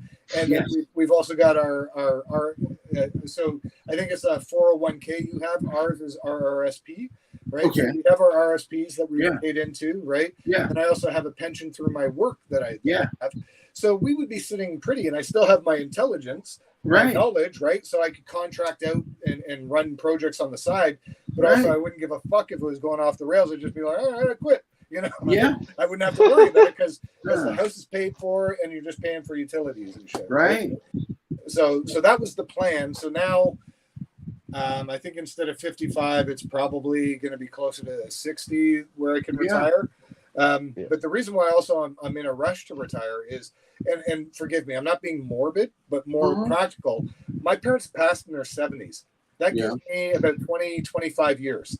Right. How do I want to spend that time? Do I want to spend Right, that time right. working for Gotcha. somebody else or doing whatever the fuck I want when I want to do it? Right. And Yeah. I could, Yeah. like those are the times when I could totally jump into the photography hobby as like Yeah. my do a daily post every day.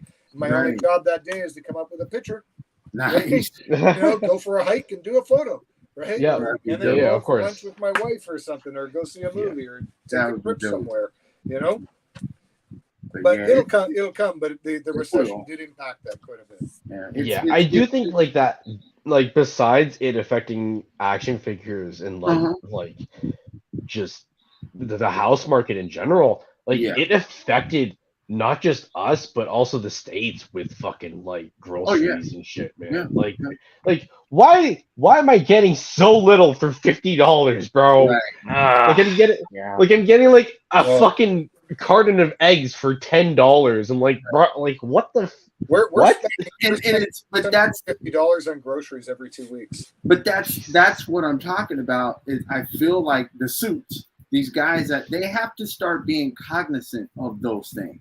They're living But they on give the zero shell fucks thing. about it. As long as they're Yes. making money, they They're give zero living fucks. like this is still 2014 or 2012. They're not living that this is adjusted in. And Yes. unfortunately, Yes. for them, I say fortunately for us, unfortunately for them, it has opened the gate for so many other startups and other people coming out with their stuff. And I love it. Like you made a mistake, and now you've opened the floodgates to other people coming up with creatives and things like that. And those other people are only going to get better. Like they're only Yes. going to get perfect what they're doing, and get better at it. So it's I love seeing all the new startups, the new Kickstarters, the new guys starting a new figure line. It's just exciting because it gives you variety and choices. You could spend your money on what you feel you're going to enjoy posing around and taking shots of. Like, Or spend your money on like a really awesome vaporizer. Yeah, well, Oh, is that got the bag in it? Does Yeah, it like man. fill up? It And, feels- yeah, that's pretty sick. Dude, I took this camping and I was sitting on my campsite because I grabbed an electrical campsite. I was vaping by the campfire with this big bag of pot vapor. oh shit, It was so much fun. nice. And That's so dope. it was great, right? Because you can get so much more mileage out of your pot vaping it. Like you can, But see, that's the whole thing, and it actually falls right back into what I'm talking about. They need to be conscientious of where people choose to spend their money. right? You're going to Yeah. put your product out. It'd be nice if you want people to buy it, but if you're pricing people out, that's on you. Well, I feel like what Hasbro did is they took a look at the aftermarket and they're like, holy fuck, people are willing to pay $80 for a $25 figure. They did do that. Let's jack That's it up. That's definitely what happened. 100% what happened. That's definitely what They happened. did do that. Fucking those But- weaselly The fucks. aftermarket fucked us for the. But people don't like the aftermarket, so they're playing the losing battle trying to follow the aftermarket. Well, price. the aftermarket on Hasbro figures is the whole reason why I ended up buying premium figures, right? yeah. Yep. Yeah. I was gonna say, even locally, if you decided to buy a lot of Marvel Legends, you're looking at maybe if it's a small lot, you're looking at maybe $150 to $200 for maybe 10 figures, and I'm like, that's not bad. No, that's not bad. That's roughly Where are you $25 seeing a that for 10 figure. figures, bro? Yeah, I was gonna say that's pretty good. That feels like you got some kind of path we don't know about, or you're making it up. No, I've seen some people put it on Facebook Marketplace, and I'm just like, oh, you mean aftermarket? yeah. Aftermarket, you find the gougers and you find the deals, right? I've even messaged people where they've had something too low, and I just said, listen, this is worth this. I'm happy to pay that, but it's worth this. And then I leave it up to them if they want to bump it or whatever. But I don't, you know what I mean, man? Sometimes you just can't take advantage of somebody if they don't know what. No, you can't. Yeah. And maybe when I was younger, I'd have been more tempted. But now after, over the years, you get screwed over yourself. It ain't that serious. You're right. Right. And also knowing how it stings when you get screwed yourself.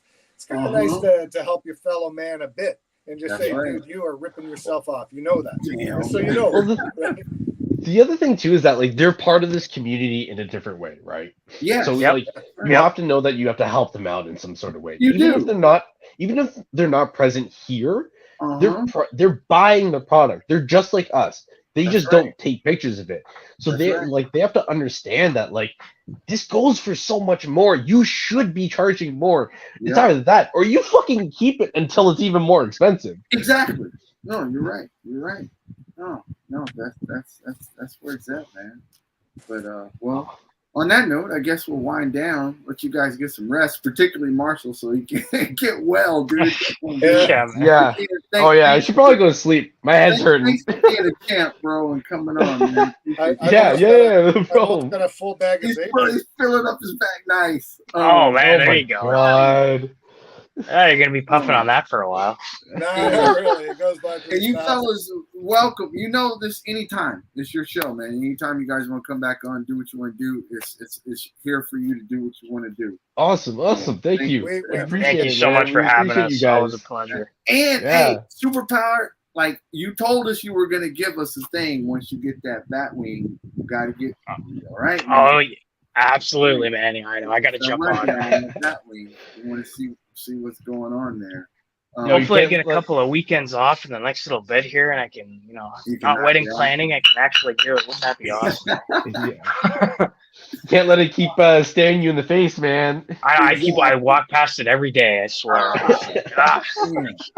Gotta get on that. So I'm definitely not gonna be as eloquent as Blitz, but thank you everybody that joined in the chat. You guys were lighting it up tonight, showing much appreciation and love for these fellas, and man, we appreciate you guys coming out, turning it out tonight for them, because we had a lot of people in here having fun and stuff. It was good stuff, and just be aware that catch these guys on Instagram on their things, what they do, follow them, see what they're doing, check out their stuff, because they're good hosts, and you want to know that you can do the same thing they're doing as hosts, because it ain't.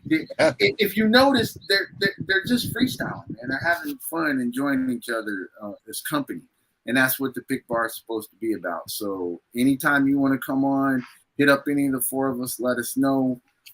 And we'll get you guys on here. If you want to do it on a more low-key level and just come on and talk about a few things and open a couple toys, you can always come on Sundays, Lazy Boys, and we're just kicking back doing. Yeah, Thor, I got to do that Lazy Boys thing.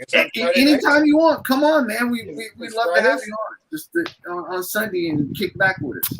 I really do. Can I? I don't want to make it homework for you, but when it's coming up, could you just send me a poke so that I go, oh fuck, I better join. Yeah. Oh, definitely. Because I'd love to do that, man. Definitely. This is a lot of fun. It makes you feel a part of the community, right? A lot of the time you're sitting here working on photos, and the community's out there, but it's great to be chatting with guys and definitely. So do that. Make sure tomorrow. A Worthy Addiction is back on, and that's going to be with Unworthy Collector and Toy Addict. They're doing their thing, and they're about 4 episodes in. Their show is awesome. It's fun. It's bizarre because they do they're just talking about addictions, and it can be toys, it can be albums, it can be cars, it can be it's just stuff that people like. It's popular culture stuff. Like pot too. It could be that too. There you go. I was saying addiction. I'm like, yo, where's this going, bro? It's fun. It's a fun show. Fucking cocaine, man. Exactly. On Tuesdays, Collector Sector with Kushi Mom, she has always her show is unique too because it's just about collectors. It's not just about toy photographers or toy collectors. It's collectors, people who collect stuff. So it's kind of fun. Wow, interesting. Oh, have you been on her show? No, we haven't been. Blitz has. Blitz has been on there, and I'm assuming that the rest of us will go on there at some point. She's been booked. She has a lot of good guests on there. Nice. And then Wednesday, today is the last day of Toy Addicts Black and White Wednesdays. And this month was a splash of blue, so it was fun. I think he's taking a break next month, but I'm sure he'll come up with something very interesting for July since it's independence for us U.S. folks or whatever. Or whatever. Yeah. It's Independence Month or whatever. So we'll see for July, but check that out. And anytime you guys want to come on, let us know. Reach out to us. We can definitely come on and do what these fellas did and have fun, open toys, talk about toys, and appreciate other people in the community by showing off their shots and seeing what they're doing and talking about them. Yeah, man. And any of the guys we picked tonight, reach out to the Pic Bar. They'll be happy to have you host, man. Yeah, man. Yes, and again, they picked you. You can come on and pick someone and pay it forward. That's what it's all about in this community. Is hopefully paying it forward. So just make sure you guys positive energy. Pay attention to that and try to spread that out into the community. That's what makes this hobby fun. And then once again, just get better, Marshall P. Prayers out to you, Rail, for your family, and then good luck with Superpower planning weddings because I've been there. Thank you, brother. Thank you. Actually, you know what? I've got some advice for you, Superpower. It's one day. Yeah. Don't let an argument over the one day fuck shit up. Yeah. No kidding, If it's a real sticking point, let her have it. Honestly, bro, it's one fucking day. You gotta live the rest of your life after this. Thor is just I'm just saying yes, man. let her have it. I'm not. She's planning it. I'm not worrying about it. You know what I mean? Good on you, pal. Yeah. Just let her have it. It's her. It's ultimately it's what she wants, right? My wife wanted Star Wars wedding, and that's exactly what we had. So it was Star Wars with cosplayers and everything. That must have been really difficult. That's awesome, man. That sounds amazing. Yeah, that's excellent. I wasn't gonna fight with her. I was like, "You want Star Wars? That's what we're doing." Made it so easy. So I just had to show up. Have to. Right. Yeah. Oh man, Star Wars. Oh gosh, darn it! Dang. Man, you're really difficult, honey. Exactly. So yeah, Terrell's right. If she's go with it. Just go with it. It's gonna be fun. Yeah, it'll be fun. Yeah, it's a lot of my friends back in the day, even myself and my wife, when we were planning, the arguments you have over the stupidest shit, and it doesn't fucking matter. No, as long as you got family and friends there that can support you, and you're there celebrating your love. It's not about what your mom and dad wants. It's not about what her mom and dad want. That's right. It's your fucking day. Right? That's right. You said it. And it's City Hall. You. Yeah. City Hall. Yeah. City Hall. Nice. That's a good way to do it too. Giant reception. That's it. That's all we're gonna do. Giant reception. That's it. Nice. We still gotta do that. Well, when you do the reception, brother, let me know. I'm down. Oh yeah, for sure. Same here. Absolutely. Yeah, man. It's gonna be a fucking massive part. They'll be like, "Yo, what's this for?" Toy photography. Stuff. Not wedding, that's for sure. Oh man. But on that note, we'll get out of here. Pic Bar is closing. And again, thanks you man. gentlemen for hosting. All right, And thanks for love having you us, man. Thank you, guys. Anytime you guys want to come back on, it's yours, man.